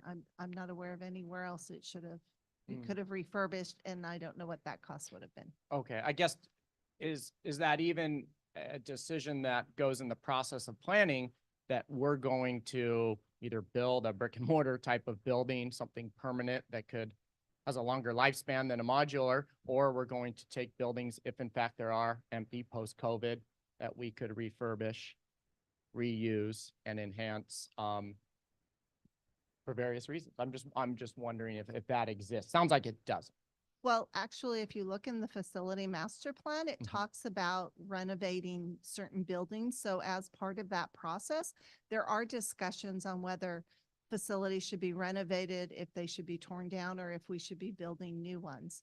As to your question, I know you say portable and people think it's not very long-term, but I have to tell you, in education, these buildings, especially the newer ones, are very nicely made. They do not look like the old portables of old, and they actually can last 35 to 50 years. So they're pretty permanent, even though we call them portables. It's really about a cost benefit analysis of what is best for that area. Thank you. Let me ask, if I may, trustees, chancellor's question a different way. There are various space utilization studies that are done for the campuses, correct? Correct. Which feeds into, if I understand correctly, the facilities plans. Correct. Okay. So that's how I looked at this, that, okay, some of the groundwork has already been done, no pun intended. But my main question is, there's a cost here, but how much is from the grant funds and how much is from general fund for the project? The grant fund allocates up to $1 million for this project. Okay, so unless I just And I missed that apologize, real it may quickly. not be in there. Yeah, okay. So $1 million is coming from the grant, and then the 245 is from capital? Facility projects, yes. All right. Okay. You want to use your mic just for the public's benefit? Just so I can understand correctly. So 245,000 is what would be coming out of our capital funds for Correct. us? Okay. And then the 1 million, that's coming from the grant. Correct. Okay. Okay. Any other questions? If not, is there anybody ready to make a motion? With that explanation, and thank you for that. Things happen. Yeah, thank you for the explanation. I can make a motion to approve 10.14. Thank you. Is there a second? Trustee Torres makes the second. Thank you.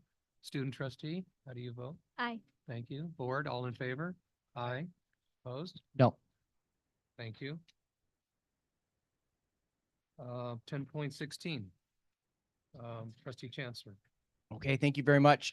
If we could look at the actual 311, which in our board booklets is page 174. And I'm looking at the ending fund balance, which is line E, C plus D2.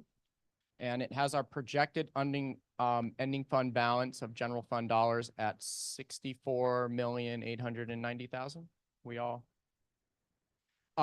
So are we saying as a district, and I know I've asked this question before, that we're going to close the books with an ending fund balance or a drop roughly from 32.7 to 26, did I say 26, roughly $10 million? Is that what we're saying in the? No. So this quarterly report is a snapshot in time, and it is as of our third quarter, which is March 31st, 2024. So when we complete this report, for the projected column, we use what is in our revised budget. So that's our adopted budget plus any changes that we have had, which if you note on line D1 of that section 1, we do have an adjustment, and that had to do with a financial statement accounting entry that we have to do. So this column projected is our revised budget, and when we fill out these 311 quarterly reports, we assume that all revenue that is budgeted will come in and all expenditures that are budgeted will be spent. We know that that is not what happens when you finally close the books. So this number is assuming that everything in the revised budget happens. So when we close the books, we will have a different ending fund balance, which will reflect what actually happened. We will anticipate that not all budgeted expenditures will happen. And so that will affect it, and we may or may not have all budgeted revenues anticipated happen specifically as it was budgeted. And can I ask just a clarifying question? So that balance of dollars that isn't spent, would that be across all categories, personnel, supplies? Yeah. All those different budgets. And so I think we're looking for a trend line to go down. And I suspect that it won't. I suspect it'll stay somewhat even, because typically money does fall out of the budget because people don't spend all the money that they have available to them, or perhaps there's personnel that wasn't hired. We went out for personnel but couldn't find the right match, so jobs go unfilled. So it is pretty typical with organizations such as ours. We'll see that line at some point go up when you close the budget. That's correct. I don't know about the trend line because I don't know off the top of my head what past years have been, but I will agree with you that when we close the books, it will be higher than 64 million for those reasons you just said.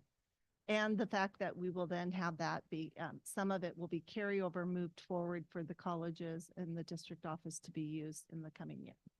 And the last piece of that, would you agree that that's pretty typical for organizations such as community college districts? Yeah. School districts? Yes, Thank you. it happens every year. Trustee Chancellor. Thanks. Actually, it provides some clarification.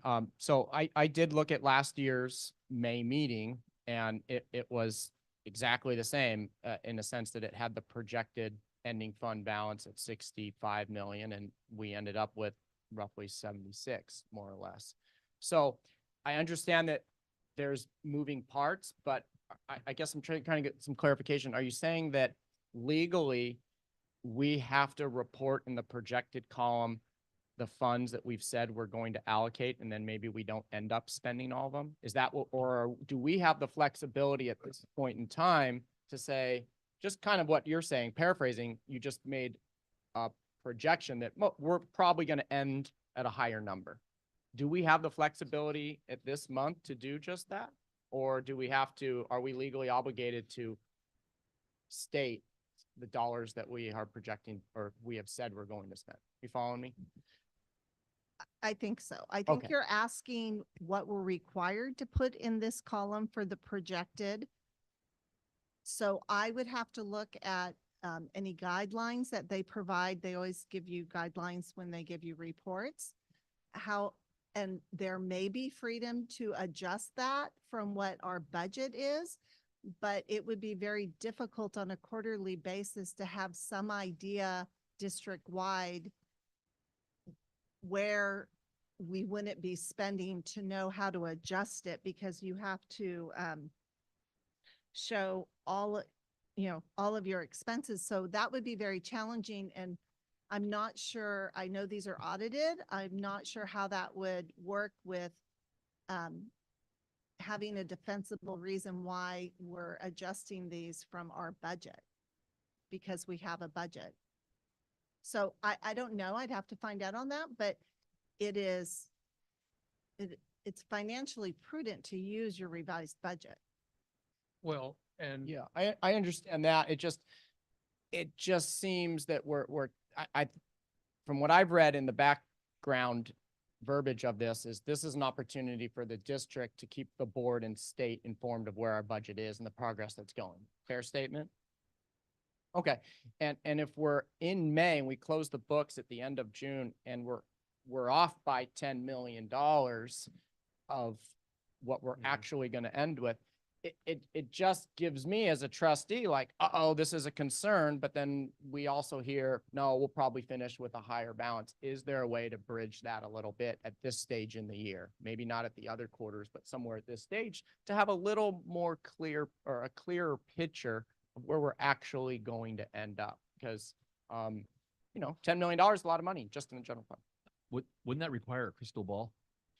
It would, and that's what I was saying. I wouldn't know where to revise figures. So what I will again state is that this is a March 31st snapshot. You'll get another snapshot at the tentative budget at that point in time, and then you'll have the year-end close where we'll find out how we actually end the year. And so it will fluctuate throughout the year depending on what point in time we are and where we are. So when you see tentative, it will look different than this because tentative was being built now in May, not in March.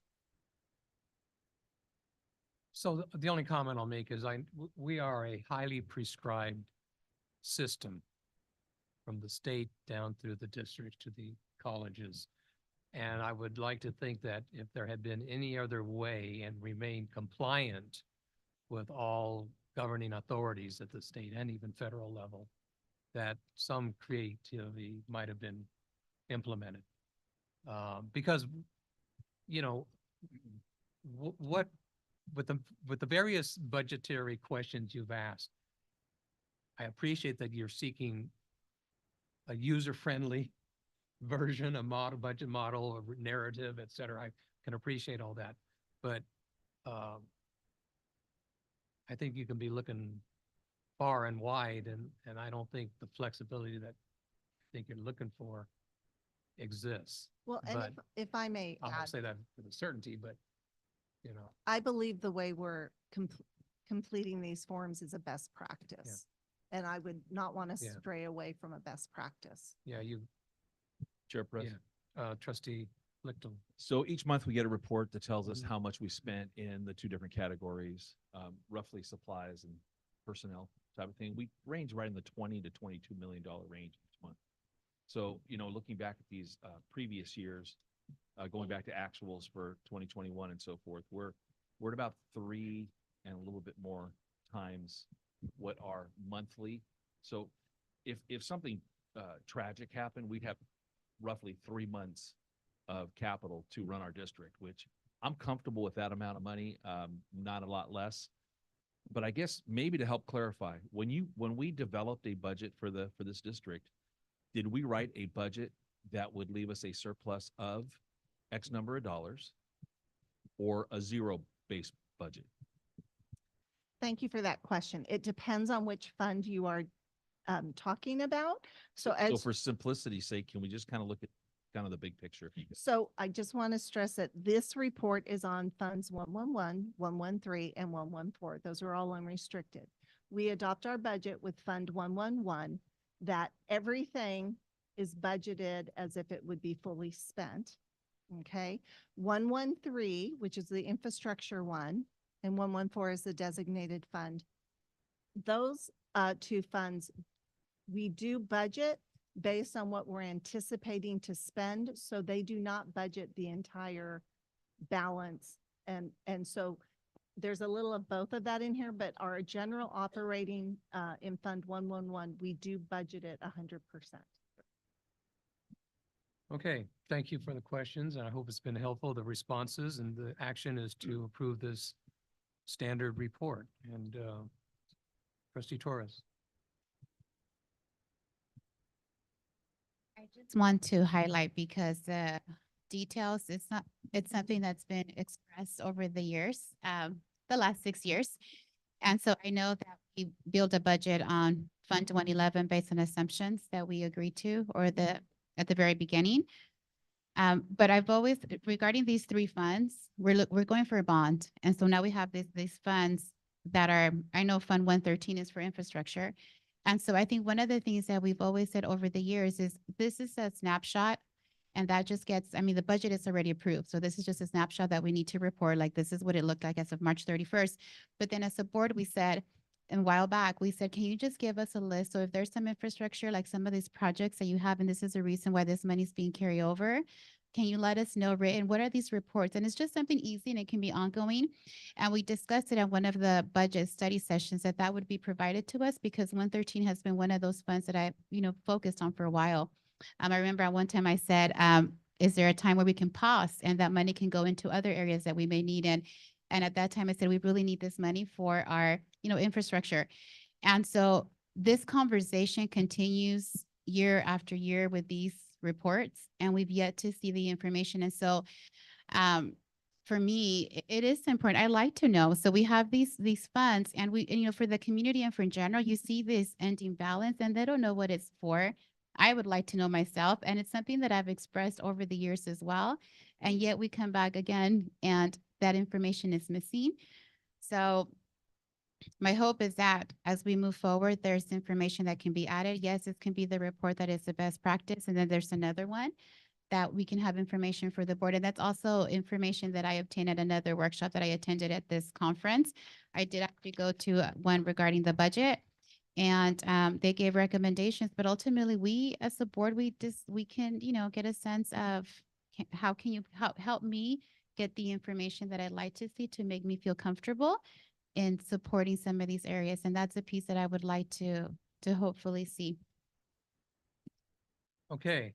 How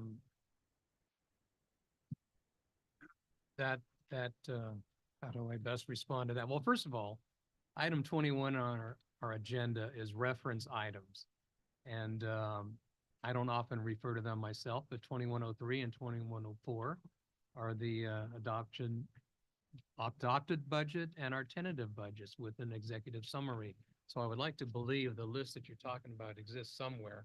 It may not, but I don't think it necessarily needs to accompany this report, which has been simply stated as a snapshot in time, and where staff is filling out the required information and presenting it to us for approval for submittal to the state. So that's the simple question in front of us right now. So, but did I see the chancellor making a note of maybe, not right now, but maybe if the information that's been referenced is available somewhere and has been presented to us, you can remind us that. Okay. Sometime. You want me to do that now? Sure. Okay, well, I just say, I want to make sure the record's correct. I've heard those requests since I've been in this role, getting towards the end of my second year. We have had those conversations in board meetings where we've talked about the various projects and looked at different ways of working with the board to understand how whether it's 411 or Fund 13, what some of the examples of those projects are. This 311 isn't designed to convey any of that information. As we get into the budget itself, Kathy, go ahead. Well, and I would like to maybe meet with you separately to find out a little bit more what you're looking for. But I do want to say that thank you for referencing the adopted budget. We have made changes over the years. In the adopted budget for each fund at the very beginning, there is a page that explains what the fund is about and talks about whether, it has revenues and transfers and fund balances there, and it's for every fund that we have. So perhaps it's not in a format that was readily available for you, but we have made those changes. It's also the narrative where we do a description of the types of funds. So maybe you can share with me what you're looking for, and we can see if we can show you where it's at or see if there's something else that we could do to improve our reporting. Trustee Torres. Thank you, Kathy. Yes, I've read the narrative, and so it's just information. And so I am looking for the specificity of the funds and the projects. And I know that in a study session, we're going to begin that work. And actually, as a matter of fact, at that study session we had in the development of the budget, it was said that it's a great idea to be able to list exactly what are some of those projects that colleges are wanting to save this money, to be able to list it because each college uses it differently. And so some of the carryover that goes year after year, the question was, well, why is it carrying over year after year? And I said, well, actually, because the colleges have, they're saving it because this is what they're wanting to do, to build or to, refurbish in the next, few years. That list didn't come to the board. So there are some projects and I didn't see it. And so that's why when Trustee Chancellor is mentioning, I know this is just a reporting to the state. So this in itself doesn't really make much of a difference whether it's a yes or a no. I mean, well, you need at least 3 votes. But what I'm really wanting to make sure that we started doing very diligently at the beginning, but again, with so many things, is also the budget. And here we're coming again to adopting the budget, I believe, is it by June? By June. And so these conversations go back to, well, what budget do we adopt? And so one of the things that always comes up is what are our needs as the colleges? What is it? Because we're about to adopt a budget. And then as a board, here we go having these conversations. And then it's like, well, what did we go back on the budget? And so I feel like that piece of a follow-up of the budget, hey, trustees, is there anything else? Is there anything that you're looking at? What are you hearing? We didn't do it. And so I think that, and I don't know if that falls under Administrative Services Committee, but there is also from the board being able to also put it on the calendar and schedule. I know within past, we're looking into professional development for the board accreditation, but perhaps it's also with our budget development because these conversations continue to resurface year after year because we need to have that planning. And I don't have much time to go to conferences, but I am so glad I went to this last conference because I definitely became very much informed of the processes, and we haven't been doing as much as we could. We do the best we can, but we definitely need to be much more intentional with our budget because our budget drives everything. Our values are reflected on the budget. So you want me to know what you believe, what you stand for? Show me your budget. Show me what you're allocating your funds for. And so I do want to say, as we are going to come next month is the big month. We have so many things coming our way. It's our budget. So, okay. So thank you. I'll take you on your offer. Thank you, Ms. Kathy. Chair President. Trustee I Lipko. think it is appropriate for us to, be in the loop as far as if there's a project that money's being held for, that we know what that is. But I'm under the impression that's it as part of the master plans at each of the sites. Would that information be found there? Is that, and if not, then, I do support what Trustee Torres is saying, that it would be good from our standpoint as we're developing a budget, helping the district develop a budget, that if there's monies that are being reserved for a project on a campus, and again, it could be in one of these documents. As the new guy, I got to tell you, I'm still pouring through some of the first documents that I was supposed to be reviewing. But, it would be good sometimes to have that explicitly provided for us. So not to create more work, because I think you've done plenty in this area, but maybe pointing us in the right direction would be fabulous.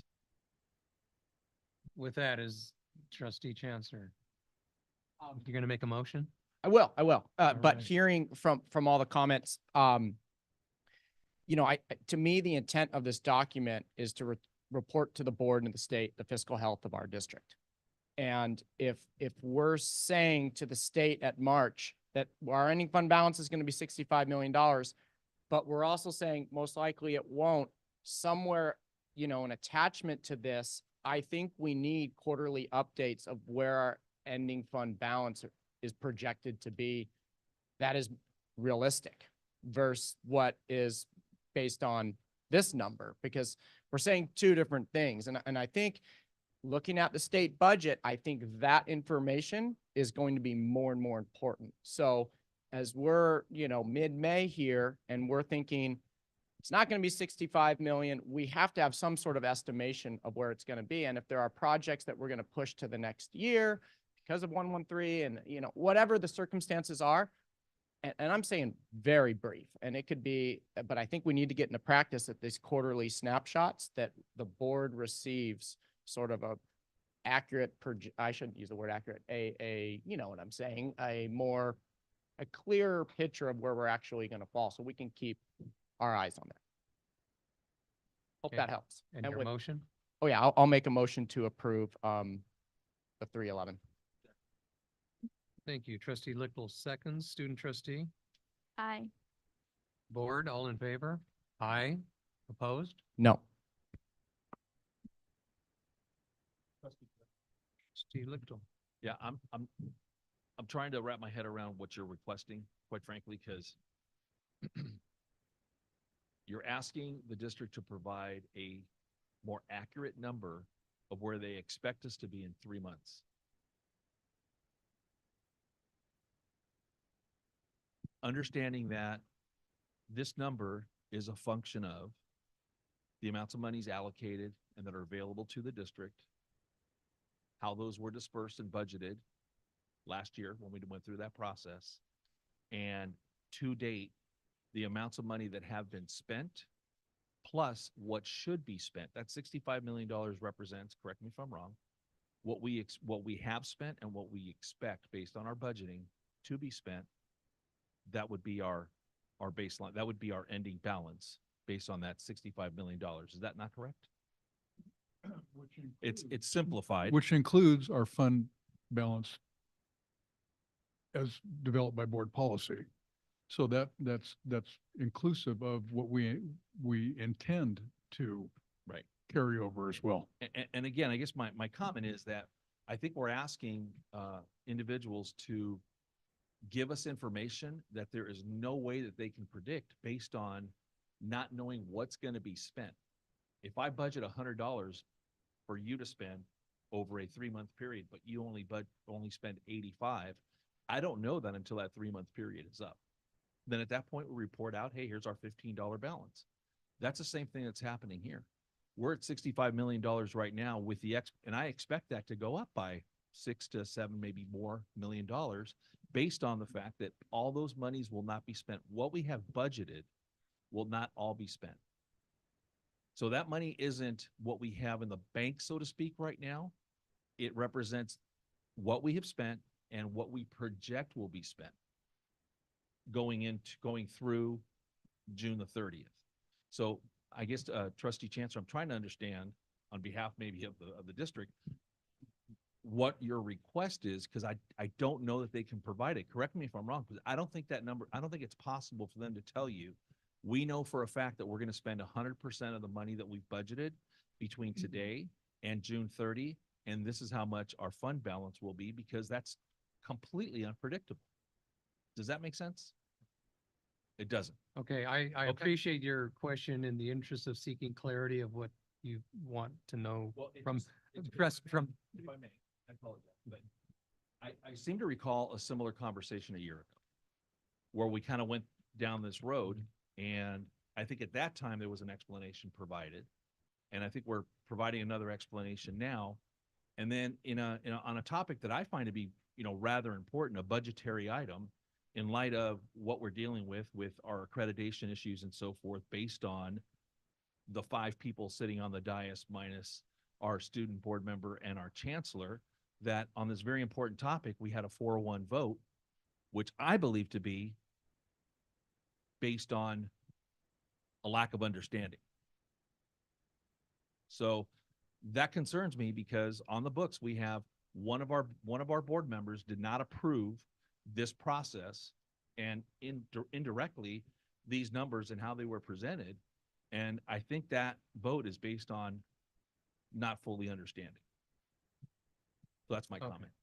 Thank you. And we can move on now, please, to item 13, but there are no items under board policies. That takes us to 1401, which is an action to approve teacher. We've moved on. Thank you. There are no items to discuss.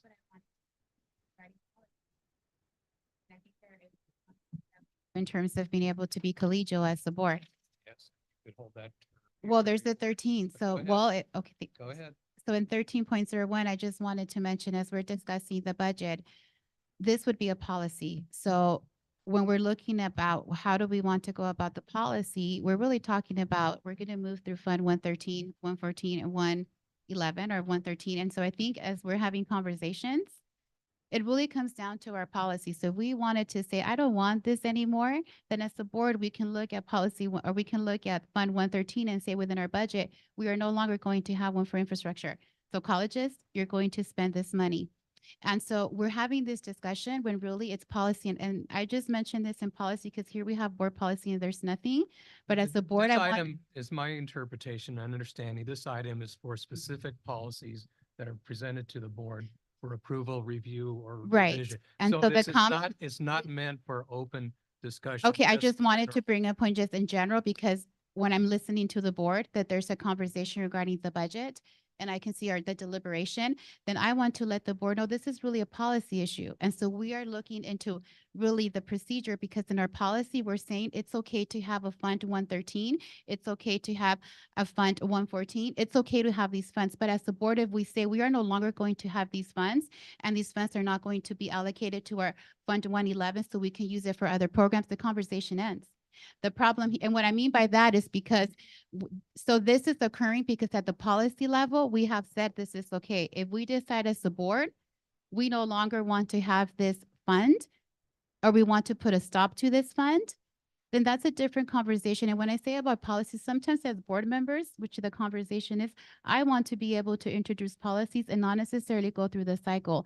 And so again, I really want to reiterate this piece. So hopefully there's always policies that are being introduced to the board for discussion. And how is that going to look like? So I just wanted to point that out within policies. That was it for my comment. Okay, you're not going to belabor the point, are you? Oh, I just have something to say, but I'll hold off if you want me to. Okay, I would ask your indulgence and Okay. hold on. Thank you. Okay. 1401, action to approve teacher leave reimbursement to Oxnard Union High School District for a substitute for trustee Jost Chancer.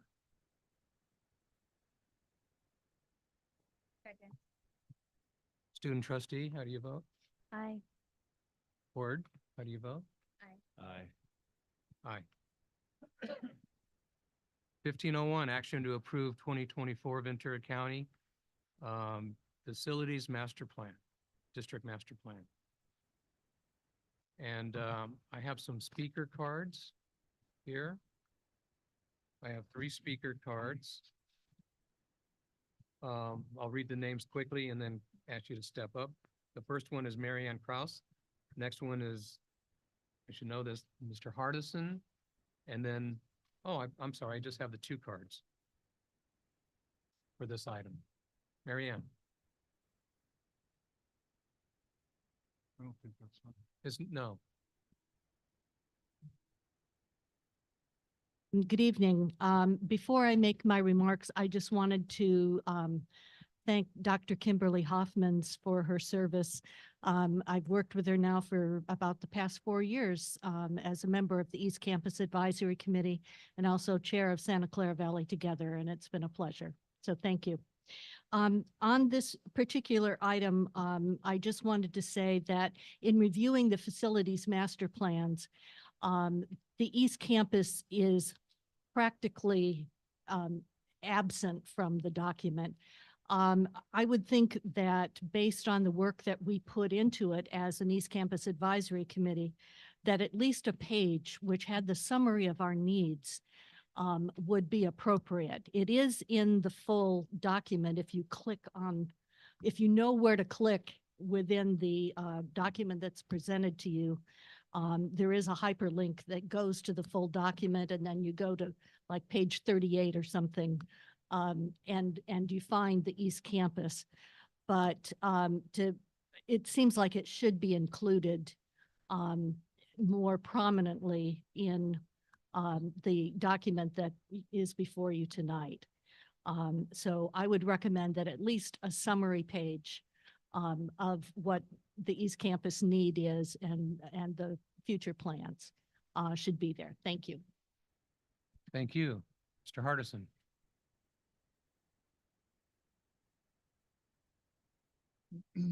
Good evening and hello again, Chairman Perez, all college trustees and Chancellor McLennan and staff. I'm Logan Hardison of the East Santa Clara Valley. And in some regards, East Valley has a more diverse population, well outside the district norms or averages in terms of ethnic, non-English speaking people, lower incomes, and lower educational attainment. All clear indications of the needs for college district investment. East College classroom space is woefully inadequate for courses not yet provided there. Courses in healthcare, education, manufacturing, business administration, and other major areas of county employment. Courses and careers to bring our diverse population into the mainstream of the county economy.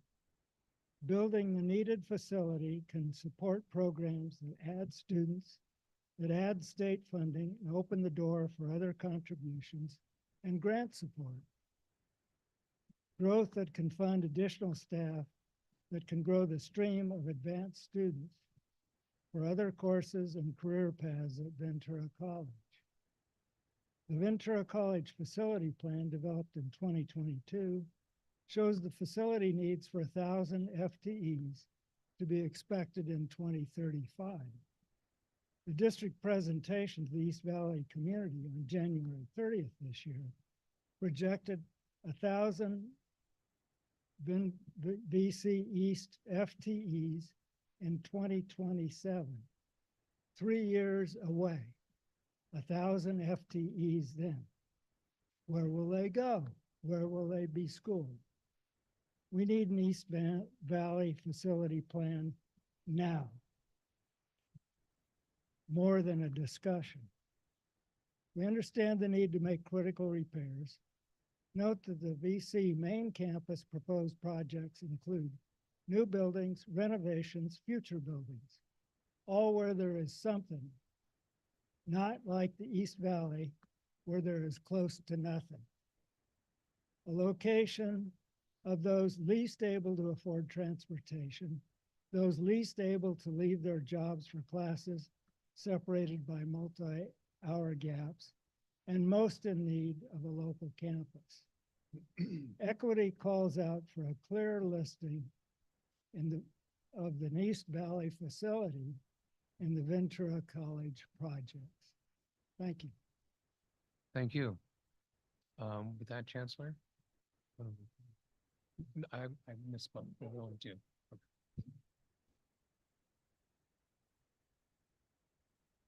Thank you, Chair Perez. So by way of background, the Ventura County Community College District district-wide facility master plan provides a current perspective for future academics and support services space, buildings, and overall district-wide improvement. The district has lacked a plan that is inclusive of all three campuses as well as the district administrative center. The proposed district-wide facility master plan summarizes the needs of the district as a whole and provides a guide for future development at each of the colleges in the district. Within the past 3 years, the Board of Trustees has approved facility master vision plans for each of the district's 3 colleges. In preparation for each of the colleges' development of their respective facility master plan and facility vision plan, oversight work groups were established in consultation with campus constituent groups, academic senate, classified senate, associated students. The work group worked to develop these comprehensive plans. Having a comprehensive plan and current facility master plan is an integral part of the capital planning process, as a connection to the facility master plan must be established for all capital projects submitted to the state for financing consideration. The requested action, recommended action is to approve the 2024 Ventura County Community College District-wide Facilities Master Plan.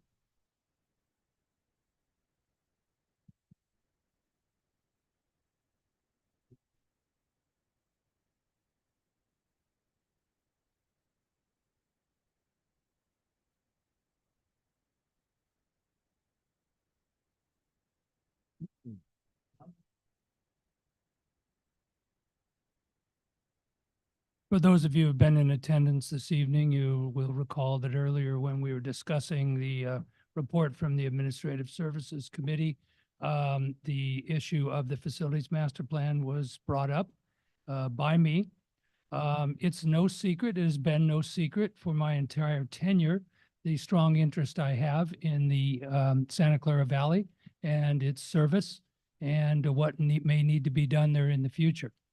To that end, I had very targeted conversations with our chancellor about what that means and what that verbiage means in this document and in the reference document, which is the Ventura College Facilities Master Plan, and have been assured that that could certainly include acquisition of land, new facility, many things that we may not even be able to envision at this particular time. And sometimes you can't include everything in the overarching plan, but you have to refer to the details of something else which supports it. But I want to very publicly say that based upon those assurances and the fact that the Ventura College Facility Master Plan points out the need for an additional 100,000 square feet of facility space by the year 2035, that this is not forgotten and will be incorporated in what materializes in the future. And it's for that reason and that reason only that I will support the adoption of this plan tonight.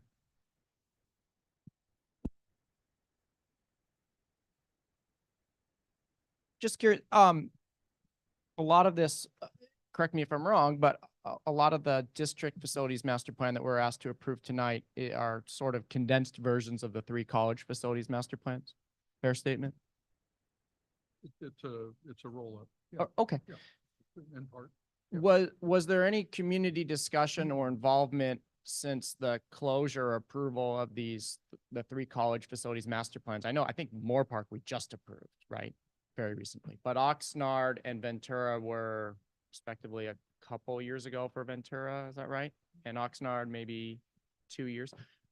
Was there any community involvement discussion to look at the closure of that and to see if there's any input on modifications, changes from getting it here within the community? Or was it just, those are closed, we're going to take those, and then I think you said roll up into this plan? So somebody can correct me if I'm speaking in error, but I don't believe there was any reopening of the campus-based master plans for this discussion. So that should answer your question. Yep. And then I'm going to piggyback a little bit on Trustee Mantu's comments. I'm just trying to understand from the district standpoint, are we all under the same impression through the lens of a facilities master plan that we're going to outgrow our current facility, the Santa Clara River Valley, in a sense of the facility? Are we going to outgrow that in the next, I think you used the number 2035, but in the foreseeable future? So I don't know what number to put, 5, 10, 20 years. What number does this plan represent that we're looking at for future growth? I mean, that's my first question, is what year, or series of years, but let's say it's 2000. Yeah, what's the life of the plan? But let's say it's 2035, just because I heard that number. Do we have a general consensus that we're going to outgrow our current facilities in the Santa Clara or in Santa Paula, where we currently have a facility?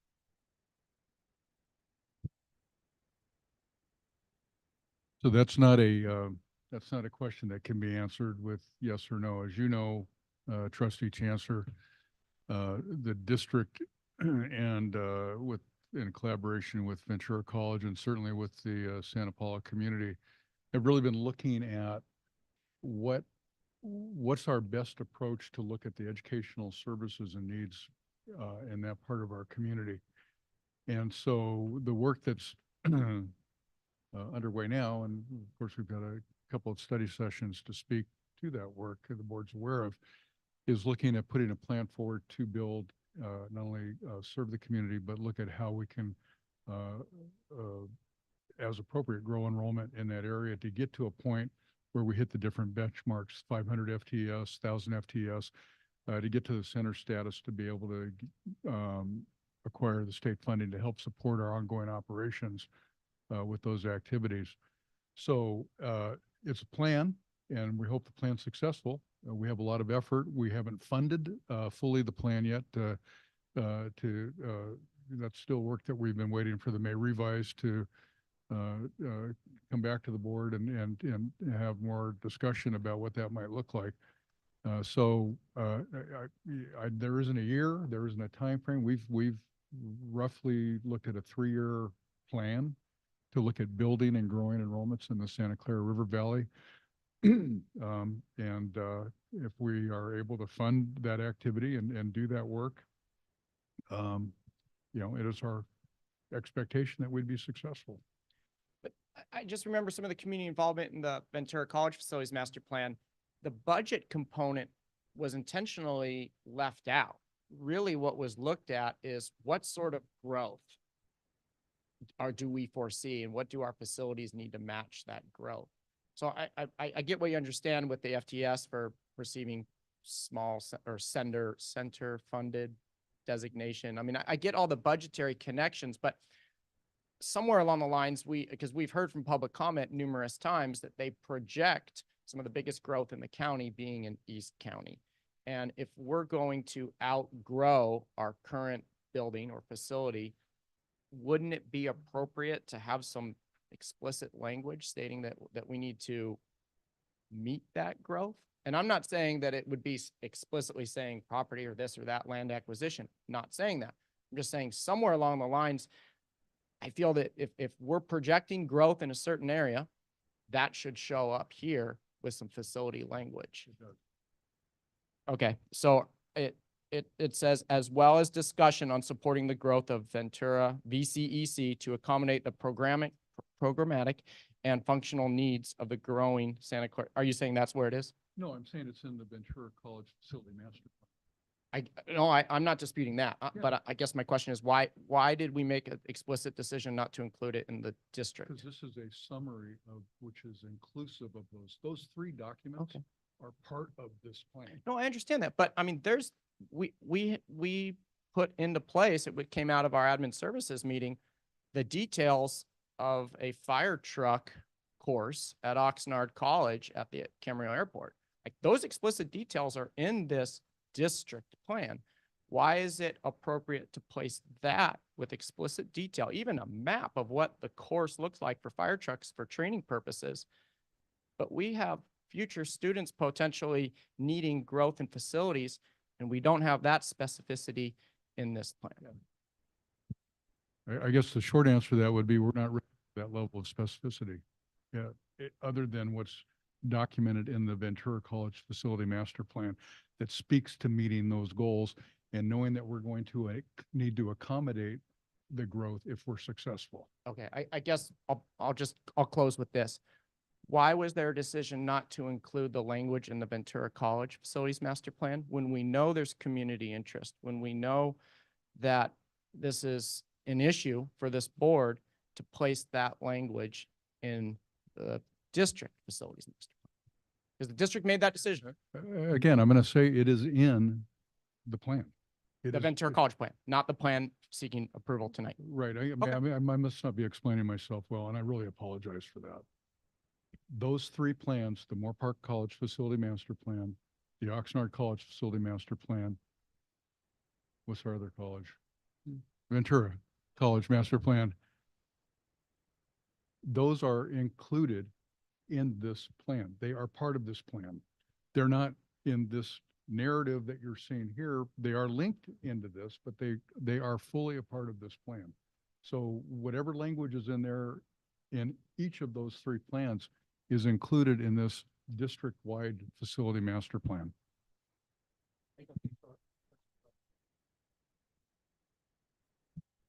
Of a district facilities master plan, I know that for each one of the different colleges, they had a pretty comprehensive process to present to the board their master plan, their facilities master plan, and they had a meeting with community as well. So now that we have a district facilities plan, did we do the same? Because now we're coming as a district. So our colleges did that independently, but then now we're saying with this plan as a district, we are saying this is a Ventura County Community College District Facilities Master Plan. So did we also involve community or have those same type of forums that the colleges had at the respective campuses to get that community input? So now that we're presenting a district one, did we also do the same to get some community input to say, this is our district master facilities plan, and we'd like to get some input from community. So as we're approving it, coming to us for approval, we can say that this is a plan that was submitted with an inclusivity of all stakeholders, giving some input in this plan. Chair Perez? Okay, because I think I'm confused. Let him answer the question Okay. first and then. So the public involvement in this planning process was done through the planning processes that happened at the college. The district is a consolidation of all of those plans into one document that helps us move forward collectively as a district. So there was no additional public input for those plans in this part of the process. It did respect and acknowledge that input in the development of those plans appropriately. So- The other reason, because when I look at this, this looks to me like the district presenting their project list for the bond. And so when I look at something like this, and it might not be it, but I just want to speak to it here as a board. When I look at this, particularly because we had already study sessions regarding the bond and there wasn't there was no project list from community. I remember at the session it said the district has their project list and this is what it is. Or, but there was never that sweet spot. So I will say, so when I look at this district facilities master plan, I look at it that this will be the project list that the district will be submitted to go move forward to a bond. This will be coming to us for a vote in June.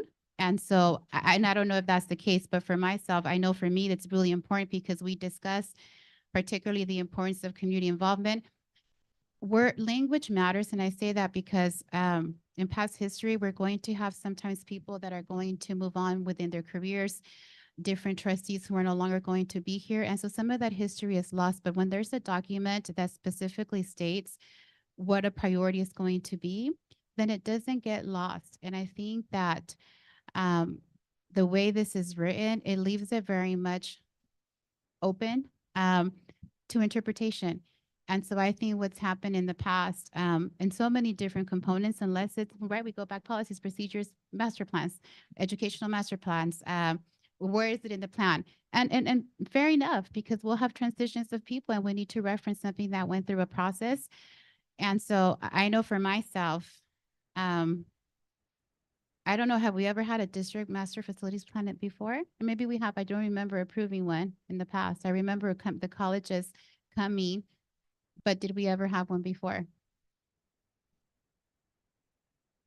That's I was wondering, maybe I don't remember having it come to me in the last 6 years that I've been here. I think I referenced that in my opening comments that we have not had one. Oh, I'm sorry, then So, I missed yeah. it. Okay, so this is the first time that we're having a Just- district just facilities. have the microphone. I also wanted to say that this is not presented as a project list for the bond per se. So I think any assumptions around that are premature. Okay, But we have been clear in all the discussion along any potential bond process that our facility master plans are totally guiding us to what a potential project list is going to look like. So if you're seeing connections there, they're obviously intentionally there, but it is not a project list Right. for any proposed bond. right. Thank you for that. Chair Perez? Trustee Lichtel. So I think my question was clarified and I appreciate it, but I remember when I was reviewing this that I read somewhere, and it's actually on page 2 of this document. It's the message from the chancellor reads, the following facilities master plan is a compilation of Moorpark, Oxnard, and Ventura College's facility master plan. So as I had thought, I think I was correct that this is a synopsis of those 3 other plans Right. in one document presented to us and the community so that we can digest it and not go through those big. So I was kind of getting confused with your line of questioning. I wasn't sure if there should have been another process. There isn't, because it is a compilation or a synopsis of those 3 other plans. So. Trustee Chancellor. I wholeheartedly agree with Trustee Lichtel and the Chancellor that that's what happened. Where I disagree, it's not what could have happened. What could have happened is the district could have sought community outreach, input, and a voice. I know they did 4 years ago, 2 years ago, and recently with Moore Park College. But a lot's changed, including a pandemic. So as conditions are constantly changing with the needs of our students and our community, was there an opportunity to reach out to community, get input, get more input, maybe better said, and have that drive or steer or at least be included in this facilities master plan rather than just being a synopsis. That's why I won't be supporting this facilities master plan. I think it was a missed opportunity. Okay. When I first read this agenda item title, I thought, a district facilities master plan. That sounds interesting. And then it dawned on me, I was just explained, it's a compilation of the various facilities master plans, which are built upon the educational master plans, which, and I guess there's got to be some further purpose that a district with multi-campus district has a consolidated district master plan, maybe for grant application purposes or funding purposes. If we are going to seek any state level funding for any of the projects in our district, we need to have a district level facility master plan. Right. So I appreciate your interest, Trustee Chancellor, but not unlike other processes and plans that we generate, and when I say we, I mean the collective we, it does take time, and we end up landing at a place in time where the data is collected, the input is collected, it goes through the governance process, and it's fortunate that, and this is the only reference I'll make to the bond, it's fortunate that we have all of these facilities master plans, because with the short window of time that we had when we decided to conduct the feasibility study and all the tasks necessary to come to a final decision, we had these very key elements of that process in place. So, Trustee Mantooth, well, I think the board has already demonstrated its commitment to working toward the development of an implementation of campus center, East Campus facility, whatever you want to call it, whatever it ends up being named. But I appreciate with your diligence to this topic and your inquiring of the Chancellor, is your interest being met in this plan as proposed? I hope that goes a long way for people to appreciate and accept it.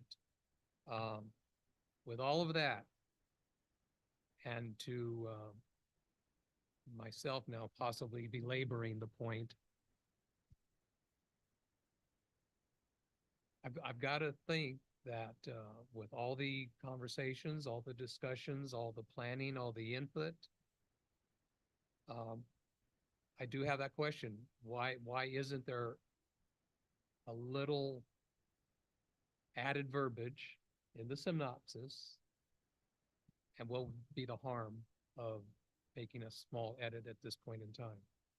And I ask that, Chancellor, I appreciate the effort that has brought this forward to us, but recognizing the keen interest in the community, and I don't mean just the VC East Campus community, but I mean the district-wide interest in providing equitable services and programs for all of our students.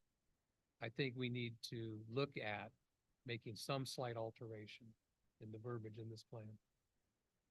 Specifically Yeah, some, and I'm sorry, I don't have any suggested language right now. And maybe we can set this aside, go through the rest of the agenda and come back to it and give staff time to come up with some simple verbiage. But I think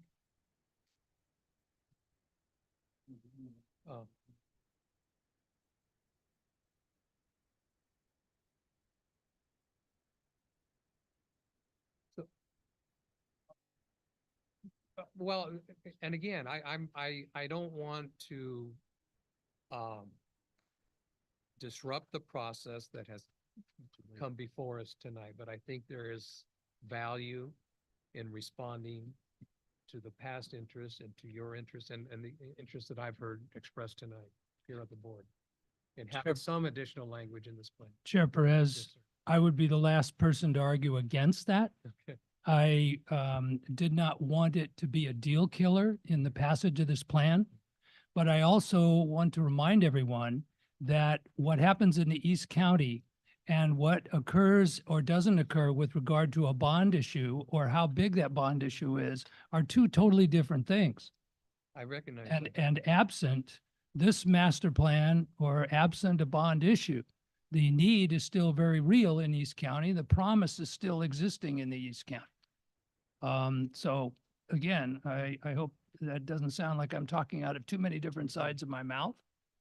It may be wise to allow staff to craft something a little more targeted and bring this back at our next meeting. But we also need to recognize we are an entire district. We are not one piece of a district, and we're not my trustee area either. So I wanted to make sure that we were practicing our own principles of DEI, if you will, with regard to the entire district. Right, and I spoke. And not let a tail wag a dog as much as I feel the need is there and the interest that I have. I think we're all saying the same thing, maybe in different ways, and I too spoke to the districtness of what we're doing here. Trustee Torres. I also wanted to echo, I really wanted to be very intentional, very well crafted. And so I'm interested in seeing what that's going to look like and from the staff. And I don't want something to be rushed and it comes to us, but I wanted to be very intentional with thought given into it of what that's going to look like. I appreciate because I wasn't, if I would have known, I would have been prepared also with perhaps a suggestion, because I know that's what the, you know, what the staff is going to be doing on just recommendations of what the language could be. But I do want it to be well crafted of what that language is going to be, so it's meaningful and it's substantive of what we're going to be saying. Because that also will make an influence in my decision. So is there a need to act on this tonight, Chancellor? Okay. Well, then let's, if there's consensus of the board, let's bring this back to our June meeting with some slight revision in the language. Okay. Second. All right. We have a motion on the floor to table this. All in favor? Aye. Well, I forgot to ask you first. Aye. All right. Okay. And I'll dare say that, through this conversation over the last 20 minutes, I think we validated the accreditations report. Okay, thank you. Chair Perez. Trustee Chancellor. You know, I know we have an upcoming June meeting to discuss. Do we already have a title for that? Like board planning to discuss No. some of these bigger topics no title. and for accreditation and such. But I want to echo Trustee Lichtel on this point, because I almost want to use this vote as a case study, so to speak, because I think it's really important that we exercise our role as trustees representing our community in something, because we've been told different things, and I don't want to drag this out, but our votes represented our community and what we feel a facilities master plan best fits the community and our three colleges and the growth looking ahead. And we gave very clear directive as a board to staff. And we also had concern from one trustee that we are in violation of accreditation, or this is an accreditation issue. I, for one, want to make sure that we have clarity on this issue, not just in the big picture of operations, board role, policy, but on something that we've done, and to learn from it and to say, yes, we were in our purview as trustees asked to approve something. We found an issue with it. We came back, we had a consensus. We asked staff to come up with some new language as a second read, and we're going to vote on it again. I personally don't see any harm in that. I think it was I think it was a positive. But I do want to get some clarification moving forward that this is in our right as trustee. I feel very strongly it is. But because you raised a concern of accreditation and a potential violation, I think that brings it to a new level of discussion, and I'd like to flesh that out in the area of growth. Yeah, and we do have a separate session Yeah, and if I on can clarify, accreditation, my, so. my comment was that we validated Yeah, the accreditation. I understand. I findings. understand. Well, I didn't claim there was a violation, Right. but that we validated what they Understood. said. And I guess my concern is that in the first page and a half, on the second page of that document, the question that was raised initially was answered. That this is a synopsis or a compilation of the three colleges and not a new plan. And that's when I raised the question about, am I confused? Because it sounded like, Trustee Torres, that you were intimating that this was a different plan, that this was a plan the district had developed on their own as a DAC and not that compilation. So that's where my confusion came in. And quite frankly, at this point, I don't think I was confused. I think I had it right. And that was answered early on. So again, I think we had a quite perfunctory conversation, to be quite frank. That's just my opinion as a board member, on a plan that was developed over the last 2 years, and over the last year at Moore Park College that we just approved, 3 months, 2 months ago, 3 months ago, with the community input, with the process that we all want. And then, so here today we come with a plan that takes all of those highlights and puts them into one document for us and the community. And we've had a 30-minute conversation that, quite frankly, I don't think was very fruitful. But that's just my opinion. Everybody else has their own. And Trustee Torres indulged me. I don't think it's going to be helpful to conducting our business to continue along this line of conversation, which is now that we've concluded the agenda item ourselves. So we'll move to 1502, action to approve award request for qualifications proposals, 770, architectural. Oh. It was tabled. Trustee Mantooth made the motion, student trustee seconded, and it was tabled on a vote of 4-1 with Trustee Lichtel opposing. And it's possible that I needed to withdraw my motion, but I'm not sure that if Stan's, so I will withdraw my motion previous so that we can table. Okay. The second, yeah, I concur. Second concurs. All right, thank you. All right. And this is our RFQ 770 Architectural Services Ventura College Student Housing Project to the responsible firm Mitham/RNT Architects. Chancellor. I'm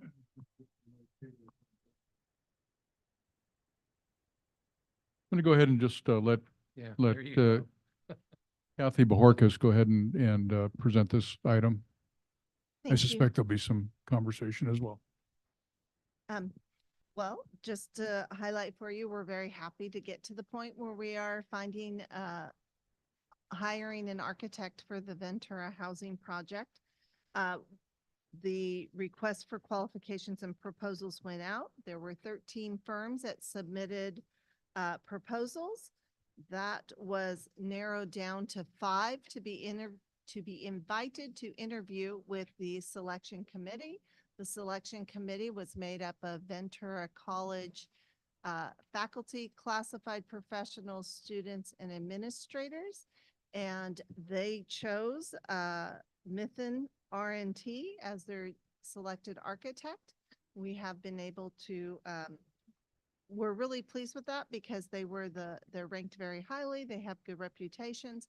And RNT is a local Ventura architect firm, which was important to us that they know our local processes here. So the proposed fee is just under 3.3 million, and we are asking the board to approve this architect. Any questions? Trustee Mantooth, and then. For clarification, this fee is a little less than 5% of the proposed overall fee of $66 million. Is that fee incorporated within that 66 million? Yeah. In the 20 million of soft costs? Yeah. Thank you. Trustee Chancellor? Just a request moving forward. This item is for 3.3 million, or 3.29, roughly 3.3 million. In the future, again, I think when items are above $500,000, it would be helpful to receive a copy of what we're actually approving, the length of the contract, the details of it, things of that nature. So if you'll notice on the top of the second page for this item, this will, the final agreement, this is to approve the architect and Correct. the amount. And then the award shall be subject to final agreement between the architect and the district. And then that comes back to the board later when we actually ask you to approve the contract. Okay, then that sounds great. The second question is, it was mentioned, I think 3 months ago, very briefly, either at a committee meeting or maybe even in discussion, that the district may be entertaining looking at more modular buildings for the residents, student housing. That decision hasn't been made yet. Is that correct? Or is that something within the plans or the request to create plans at the architect level? That was part of the proposal, is that the architect had to have experience with modular buildings. So am I hearing that the decision to go from a more permanent brick and mortar, and I don't know if that's the correct term, that originally was set up to now go to modular has already been made? So modular is different than what do you? It's a different type of Portable, construction. yes, it's just a type of construction. It will look like a brick and mortar building at the end. It's just a type of construction. So I just want to clarify, has that decision set in stone, has already been made?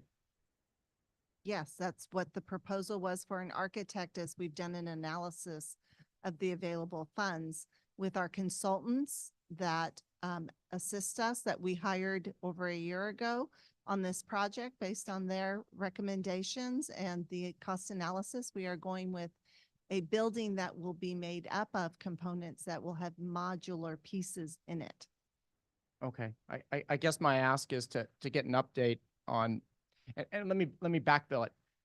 Out of my 6 years on this board, the issue that has received more excitement and curiosity from the constituents in the Ventura area is this building. People are super excited about it. There's also some concern of what the building will look like, how it will fit in the community in this. And if now the decision has been made to go more modular, does that limit some of the flexibility of the aesthetics and the blending into the neighborhood of what this building will look like? I don't know if that decision's already been made. Chair but- Perez. Wait, Does it? let him finish. Oh, I'm please. sorry. I thought he was done. I apologize. So I'm just saying, again, out of any issue that's come before me, there's great excitement for the $66 million and student housing. But there's also community eagerness to make sure that they are represented and it flows with the neighborhood. Trustee Lichtler? Yeah, I think modular means pre-built and then brought onto the site and built, and it could look any way we want it to. As a matter of fact, I think the newest school in Oxnard, Union, Del Sol, I think it is, was built using the same process, a modular process. So they build off site. It's not stick built from the bottom up. So I think there's a lot of potential for aesthetically pleasing process. I have a different question though, if I could.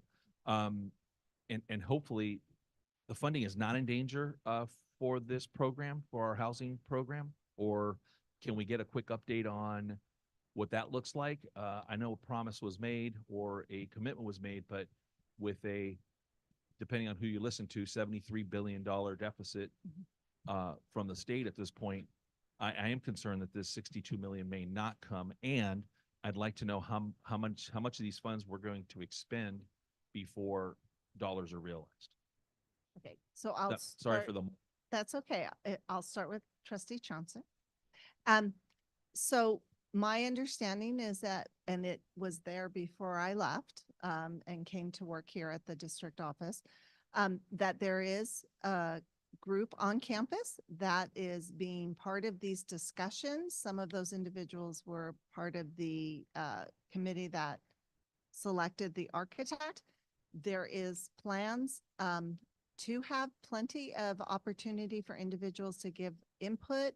Now that we have an architect, part of that will be the architect listening to the desires of individuals and then having to balance that out with options that are feasible, right? We would all like the sky, but we can't always have everything. So that is part of what an architect does.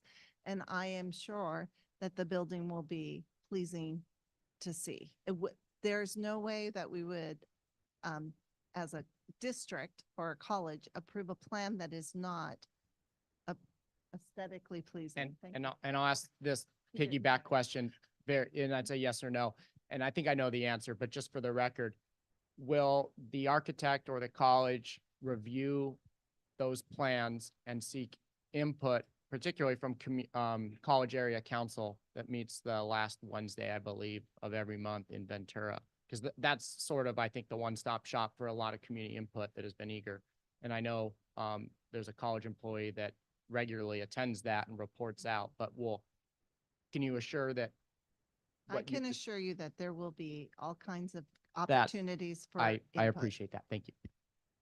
Now, I'm sorry, Trustee Lecto. Back to your question. Yes, I have shared your concern for a while about the funding. Right now, we are assured that the funding is not going away. As part of the governor's May revise, which when we get to that to show, or actually I take that back, it was in January. I'm sorry, I'm working on both to prepare the tentative budget. But there is some information about wanting to pull back student housing money, but I will be highlighting that when I present the budget, that is this year's money. Our money is previous year money allocated, and the state and all our communications has assured us that our funding is not at risk. Unfortunately, any new awards for potential housing is what is at risk. Okay. So I've lost track. Do we have a motion? All right. Anybody interested in making a motion? Trustee Chancellor? Second. Is that student Sorry. trustee? Yeah. Thank you. Makes the second. Good questions. Student trustee, how do you vote? Aye. Thank you. Board, all in favor? Aye. Opposed? Thank you. Chair, can we get a 5-minute break, please? Sure. Okay. Quick 5-minute break. Thank you.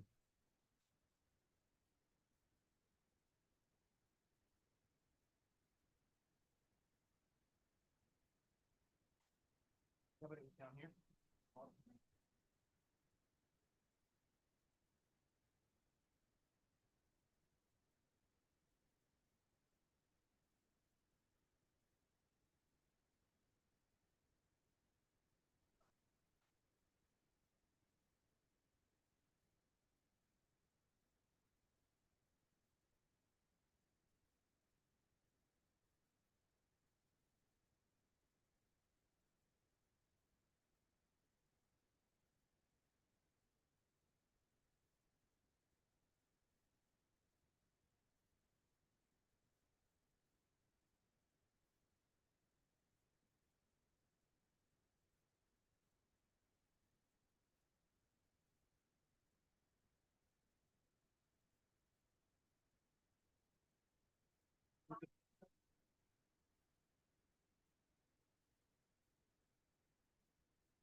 Oh,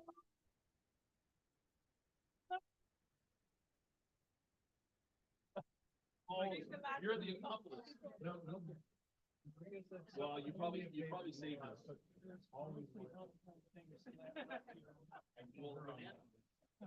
Well, I guess a banana. You know, a banana.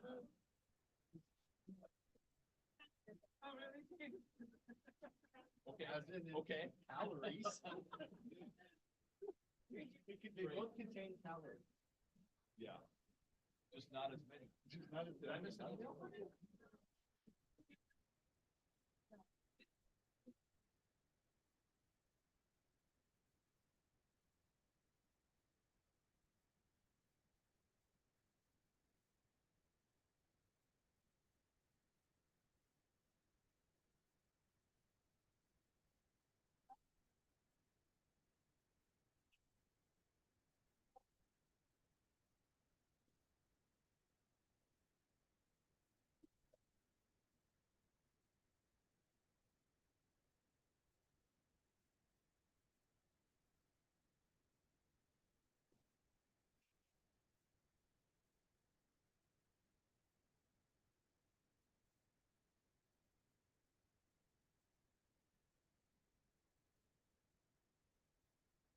No, I can be patient. Hey, besides, right now, I'm so busy.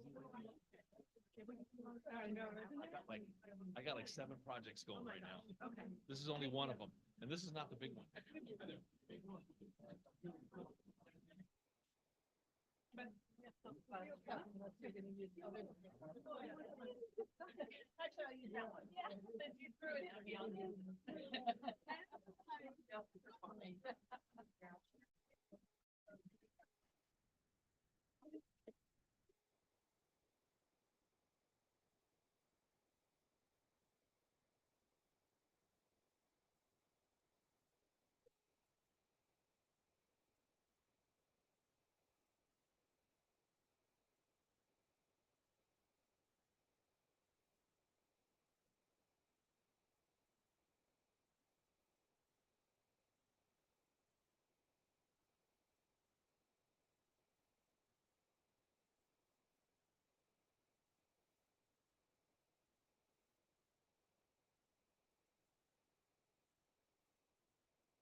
Get cleaned out.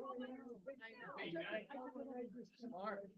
Stress. I went to Costco to do a podcast. They said, oh.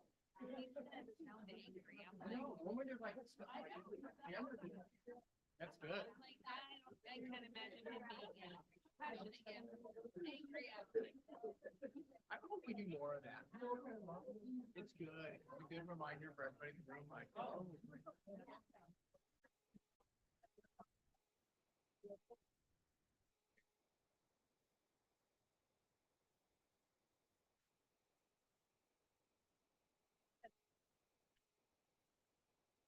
Yeah, it's huge. Great.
Okay, as everybody's getting back to their seats, thank you.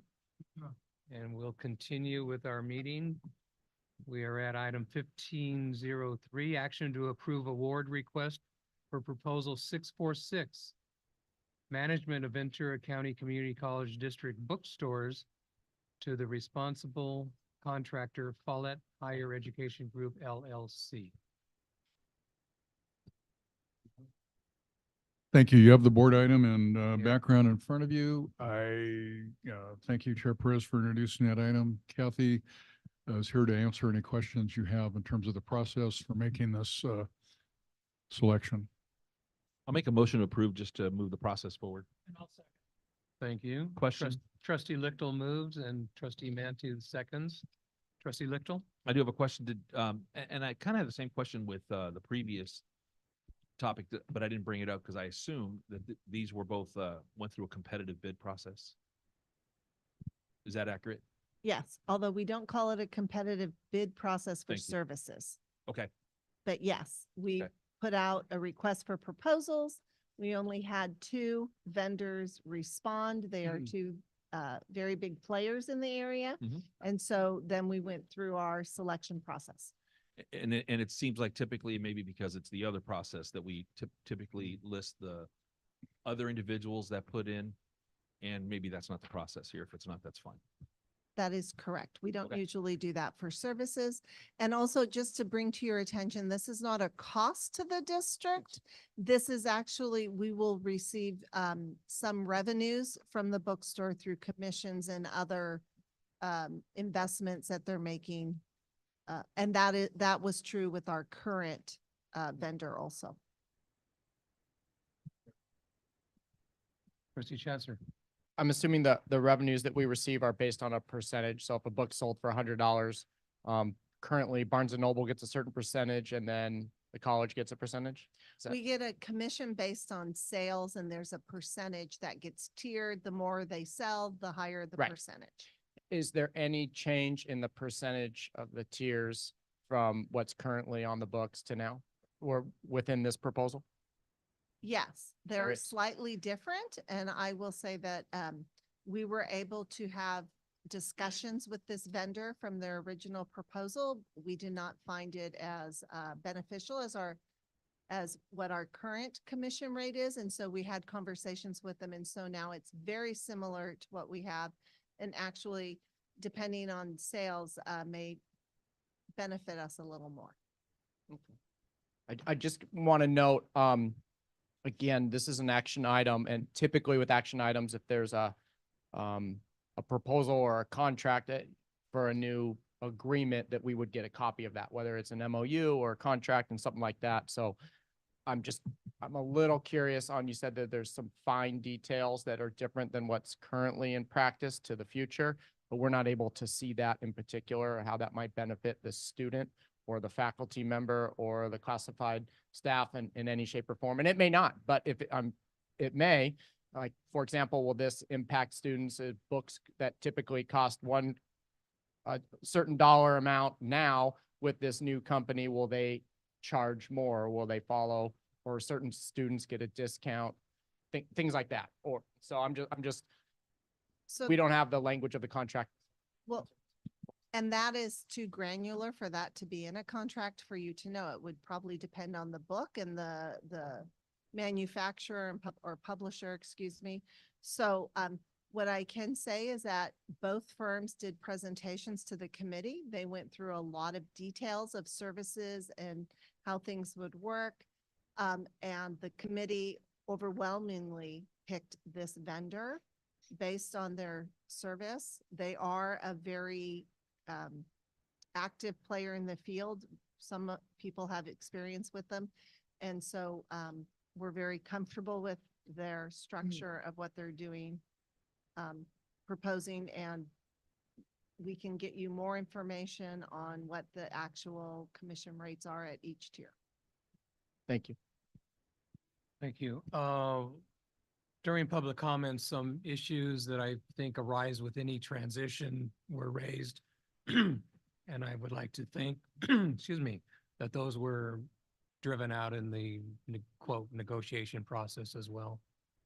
They were in the presentation part. I did confirm during that time. I messaged the vice president of business services for Ventura College, or I'm not sure which one responded, but one of them was in it that did say that, yes, the zero textbook, it Follett can field that with no problem. It'll just be an implementation.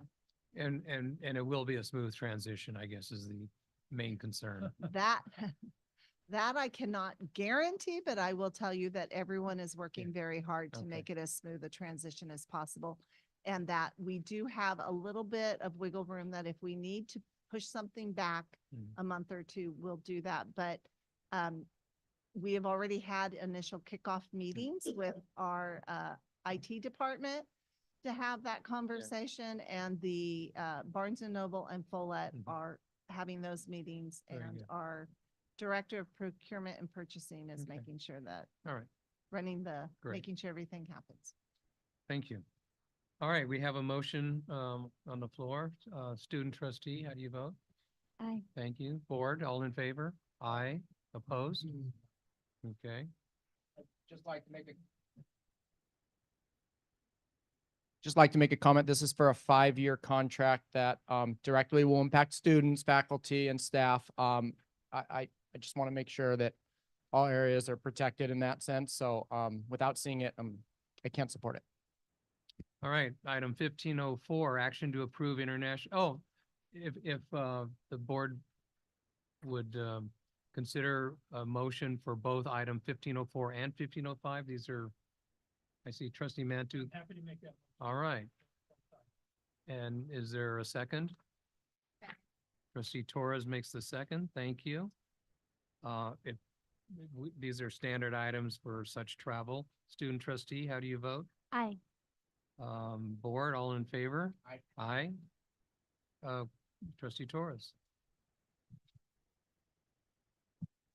Faculty doesn't have to come and present, but I would love if they're able to. I would love to hear how this conference went and what they learned. I know one time we had some faculty, they came over and they shared with us their experience, and it was just so valuable, and it was nice to be able to see them and hear from them. So I was looking at this conference and it seems really interesting and really insightful. So I would love to hear more about it. If they're able to, they don't have to. But I just wanted to express my interest in this particular conference. Thank you. All right.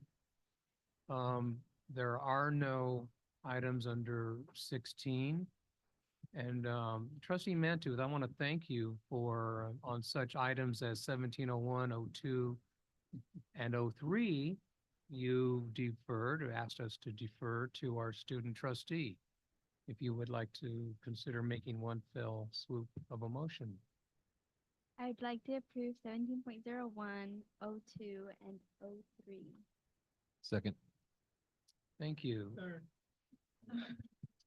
You'll get your opportunity, and student trustee specifically, that's for approving the graduates and certificates at Moore Park, Oxnard, and Ventura colleges. Okay, student trustee, how do you vote? Yes. All right, board, all in favor? Aye. Opposed? I'm not looking at anybody. None. Thank you. Okay. Well, I just want to make a quick comment. Thanks to everybody out in the audience, out in the viewing audience, out on the campus communities that have a life and aren't watching our meeting. And for all the work that you've done throughout this academic year and have done for some time, I'm sure, to get the students to this point that we will be celebrating in person in the upcoming days. So, you know, we've all been here long enough now to know the humongous effort that not only that the students put in themselves under very challenging personal conditions at times. It's so gratifying to hear their stories on occasion, but also just to see when we visit the campuses, I like to see the interaction between the students and faculty and grounds people and staff and counselors. And it just humanizes, you know, that dry data that and statistics and reports that come to us. And so thank you. And cannot thank you enough. 1704 accreditation. Oh, did we vote? Yeah, we did. Yes, we did. Accreditation follow-up planning. Chancellor. Well, there've been several references tonight to this item. We have a meeting, I believe, set up next week with Vice Chair and Chair, one of our consultants to frame out what that work will look like. It's actually not June. It's looking more like a mid-July timeframe. So we're going to be polling the board for once we meet with this first consultant, and then we have a second one who's a trustee that will follow that. But yeah, just working to get it set up. Okay, thank you. Chancellor, you're still on. Thank you. Chancellor's report. Well, I guess I first want to just say I do know who all three of our colleges are. Right? Yeah, I really do. I just want to add my congratulations to everybody, especially, you know, I think we have one student left out here. Yeah. Very good for you. By the way, that's our new student trustee, by the way. Incoming. And I think we need to clarify her shirt because she did not attend Ventura College. She's embodying districtness, so we really do appreciate that. But I just want to, you know, there's as the board has many opportunities this time of the year, we all do a chance to, it's a very frantic time of the year. I like to equate it for the faculty. Sometimes it feels like, you know, we're landing a plane, but are the wheels going to come down? Are there going to be obstacles on the runway? Is it going to be a glide path that's, you know, smooth coming in? And for all of us getting to the end of a semester, it feels a little bit like we're all tumbling onto the runway as we exit out of that, but not to lose sight of all of the celebrations. Every single one of our students has a story. I've said this before, you can tap any one of them on the shoulder and find a compelling reason about why they're here, what they hope to get out of our colleges and the services we provide, the challenges and the obstacles that they're facing as they're working their way through our programs, and how much of a difference they know it's going to make in their lives. So all of these moments of celebration, whether it's the pinning ceremony last night, we certainly got our commencement activities coming up, the EOPS graduations, the way we celebrate our students across the district is impressive. And as busy as everything is this time of the year, I just want to acknowledge that and encourage everybody to stop and smell the flowers. This is what it's all about. Watching and seeing the successes that we've helped create collectively from the board on down throughout our district is really impressive. It's good work, and let us never forget what our mission is all about, as I like to abbreviate, creating hope and opportunity for the communities we serve. In a minute, I'm going to ask Kathy to give you a brief budget update. We have a handout that we're going to give the board. It's just some bulleted items of kind of where the governor's. Oh, I thought we had I'm sorry. No, never mind. We don't have a handout, but we'll send you these notes afterward. And let me let her do that first, and I've got a few comments to add on to the end of that after Kathy finishes this piece of the report. Thank you. So on Friday, Governor Newsom announced his May revise, had a news conference. In general, he focused a lot on our fluctuating revenues at the state level, given capital gains, and wanted to talk about it as a issue to address a shortfall for next year and the year after. So he didn't provide details for the education arena. We are waiting for the league to give its update. Once he puts that out, they'll do a summary that we're waiting on. But in general, for the state, at his news conference on Friday, he announced that the state budget shortfall had grown by about $7 billion since his January proposal, which at that time it was $37.9 billion shortfall. However, since the January proposal, the governor and the legislature has taken some actions to do some, they called it a early action budget packet. And so that reduced the shortfall by 17.3. So at his news conference on Friday, the current shortfall is currently sitting for the state at 27.6 billion. He is focused on preserving what he calls core programs, which he says does include K-14 education.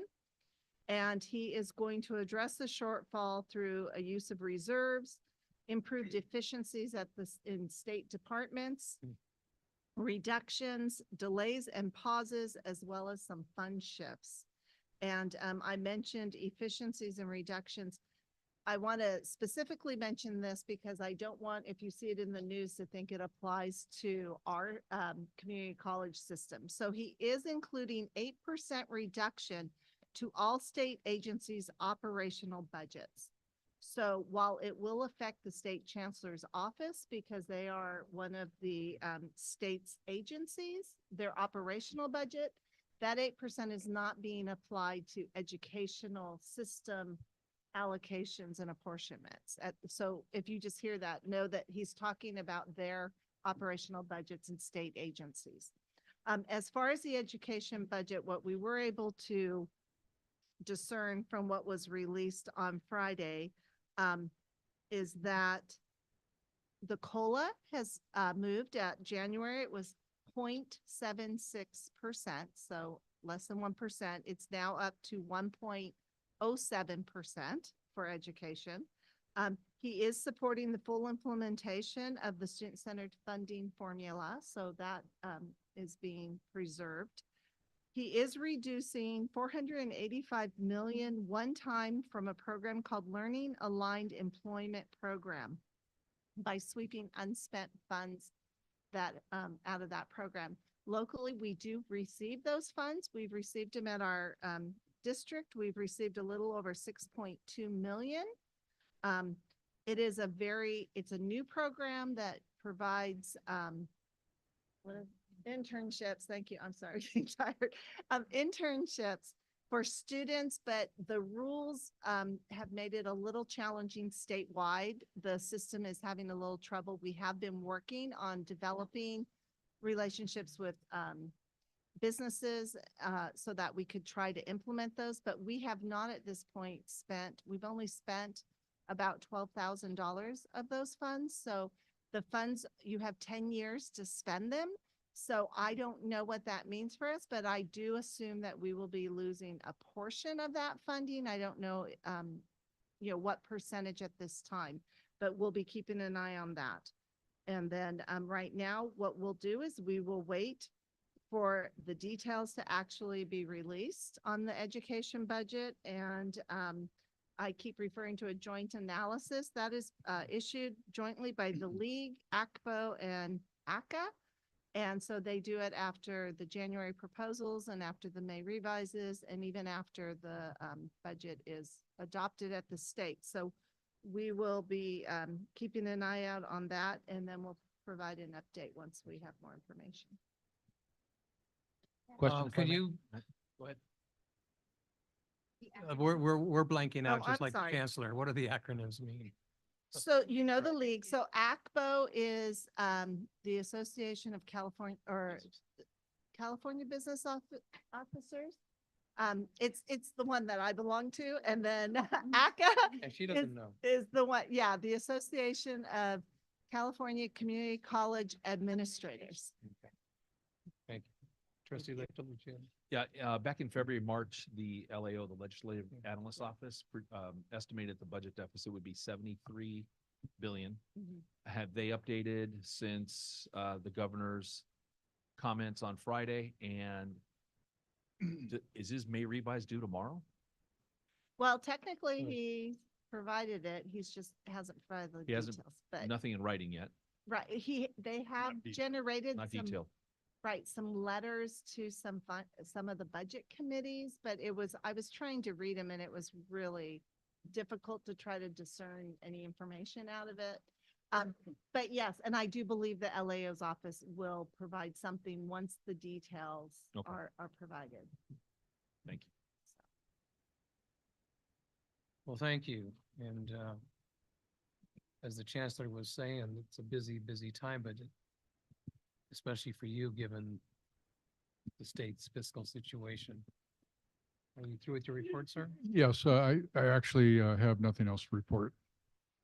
Okay. Item 1802, trustees' request for reports.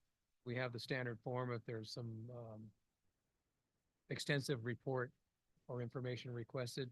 And I do know that staff and the chancellor and I try to, while I'm managing the meeting, capture some of the requests for information that individually you may ask, but I would ask for your assistance in just following up with an email to myself and the chancellor, just to say, oh, by the way, this is what I asked for at the last meeting.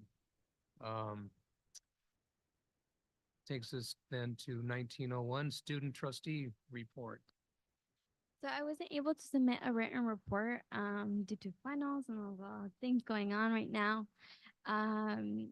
But I wanted to report on what happened during STAC, which is the Student Trustee Advisory Council.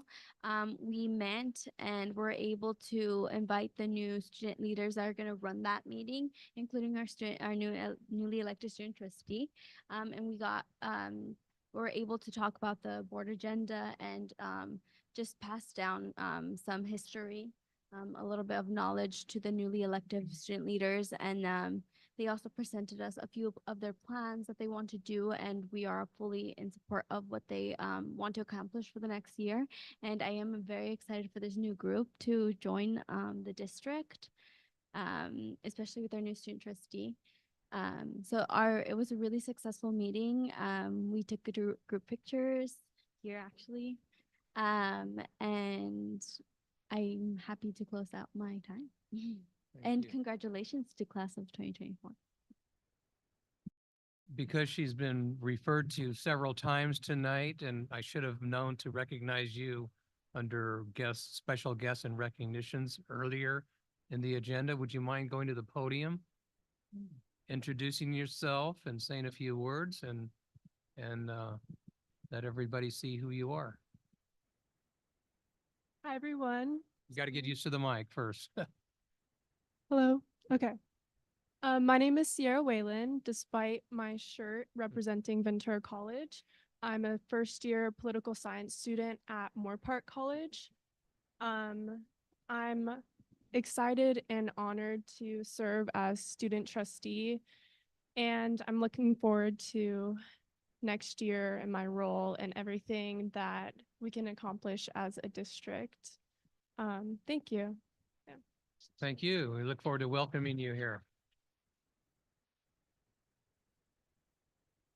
Okay, trustee reports. Trustee Chancellor. The other way. I got a couple things here. First off, thank you to Oxnard College. They are hosting my day job as a teacher. Our graduation will be at Oxnard College on the field. So thank you for that. Yeah, I think you've done it for years, but last year there was anyways. So glad to be back there.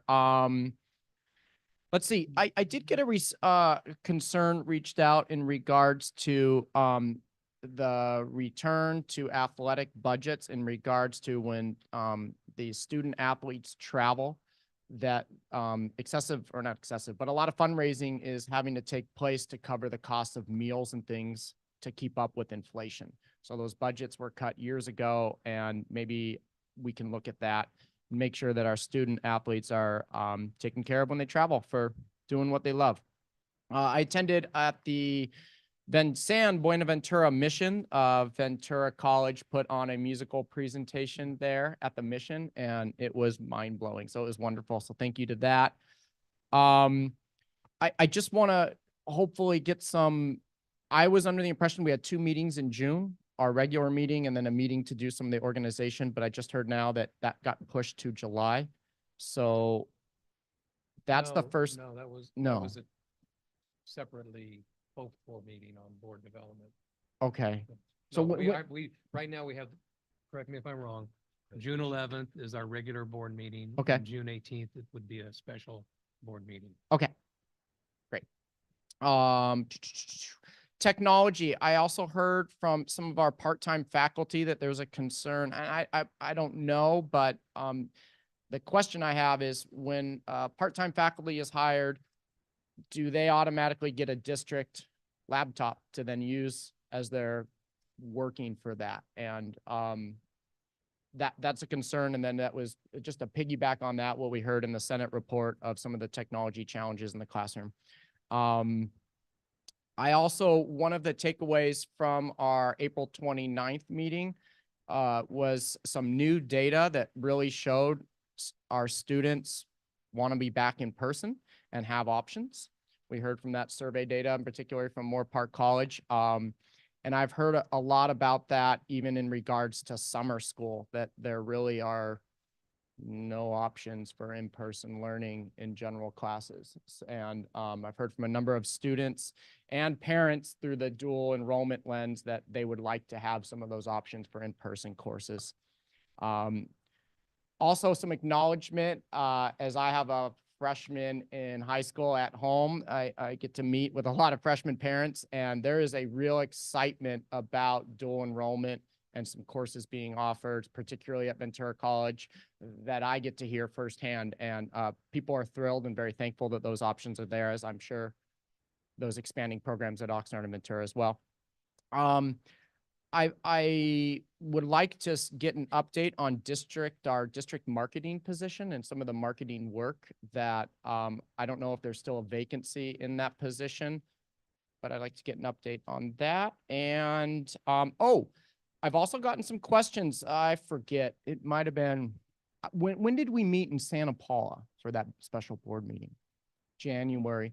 There was a list of some ideas and concepts to better serve the Santa Clara River Valley. One of them that's gotten a lot of momentum that we publicly kind of came out that we would be looking into was a future shuttle.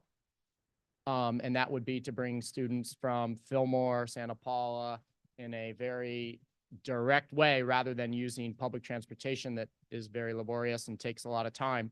So there's some community members have reached out and said, what's going on with that? So I have the same question: is that in the works, and is that something we can do to better serve that community?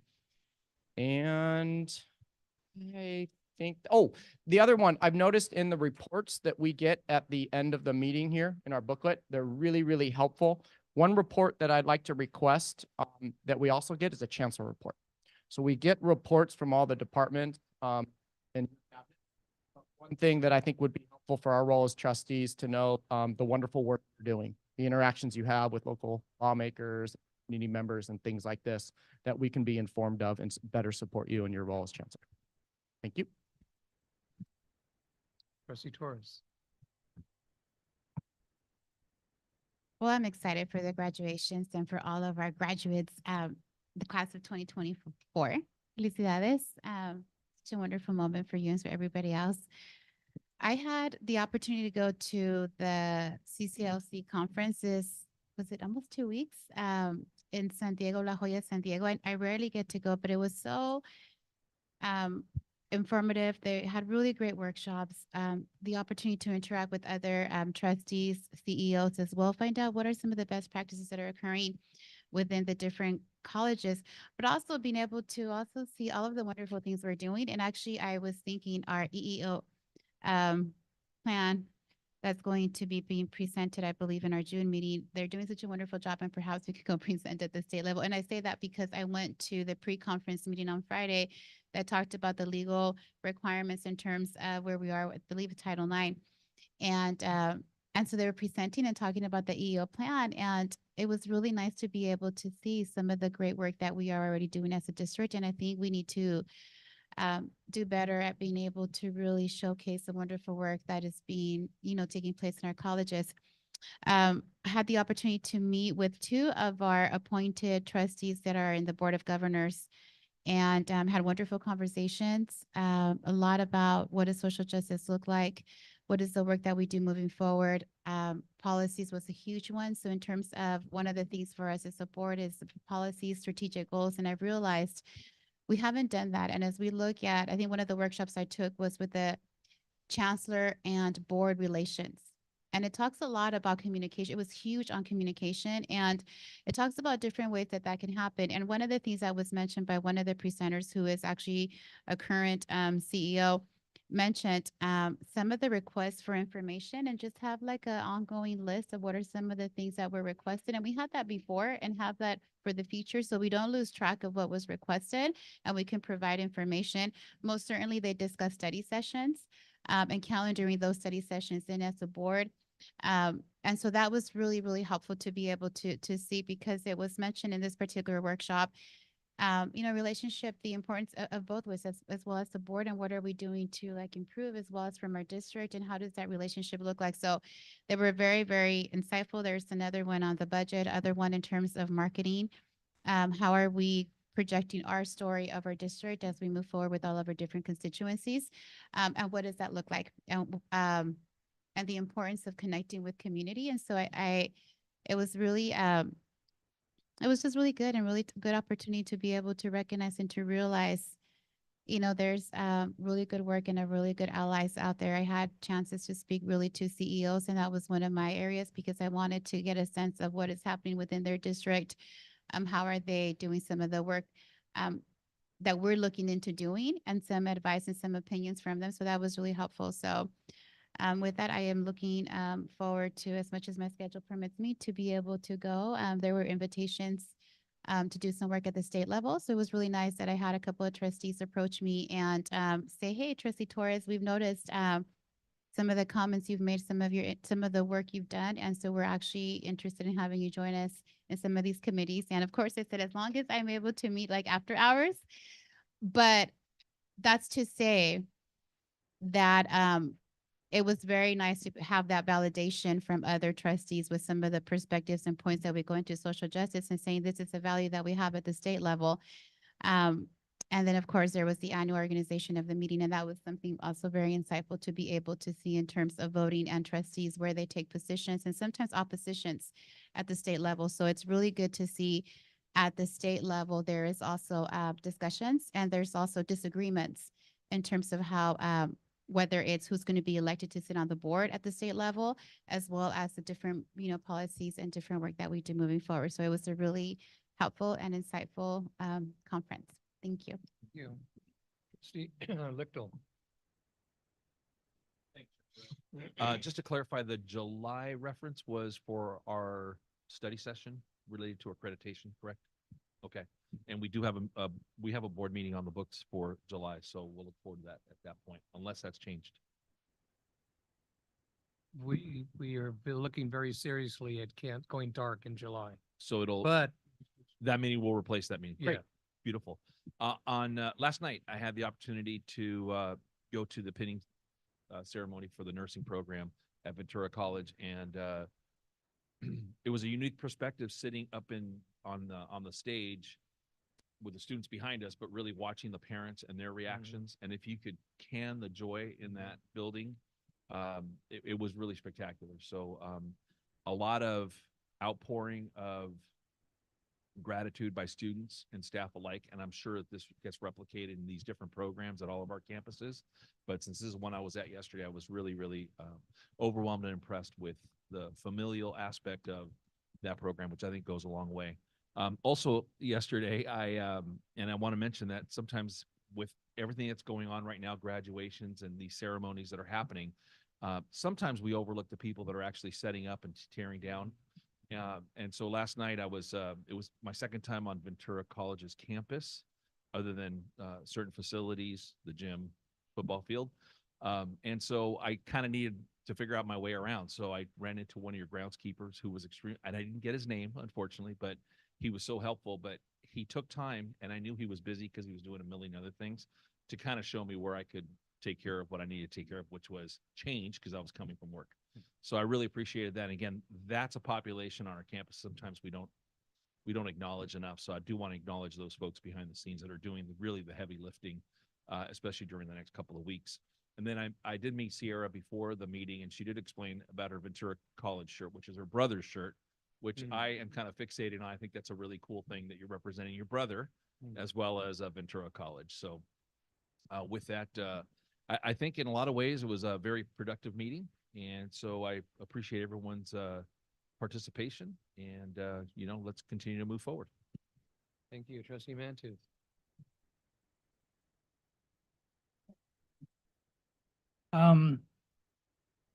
I think our chancellor said it best when he was referring to what a wonderful time of year this is, graduation season, where we get to participate and see the fruits of the labors of exemplary people, exemplary programs, and exemplary colleges. Looking forward to the 3 ceremonies we will have later this week, and wearing out my bones in my hand. The nursing pinning ceremony that Trustee Lichtel referred to, I also attended yesterday with our chair, and would agree that it really lights you up when you see 45 people that have dedicated themselves to a life of serving other human beings in that way. And then when they ask the graduates to do the pledge, and they ask all the nurses to stand up, you'd be amazed at how many in the audience have passed that on generationally to those students. And it's just a wonderful ceremony. I also attended the same conference as Trustee Torres and Chair Perez and our Chancellor. And there's, as always, there's great value in some places. And it covered a lot of bases, including the budget, artificial intelligence, veterans, for whom we can't do enough. And also there was a little story that one of the panelists provided regarding dual enrollment. And I want to share this particularly with Dr. Herrera.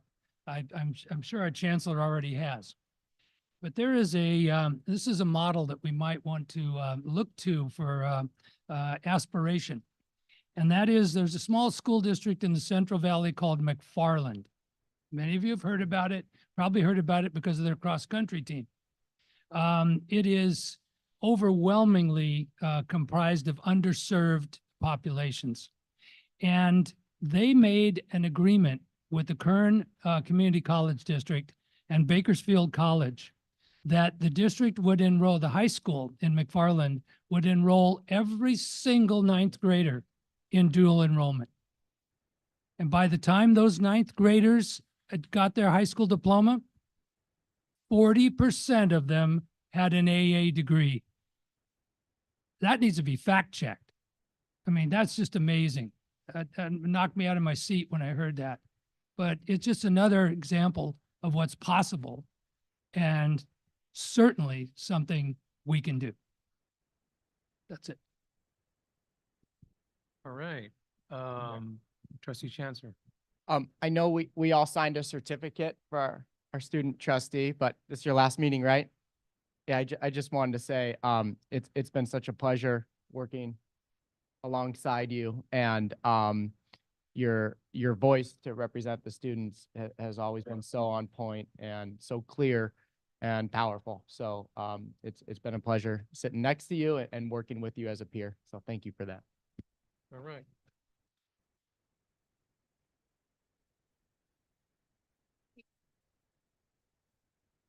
Okay. Go ahead. Go ahead.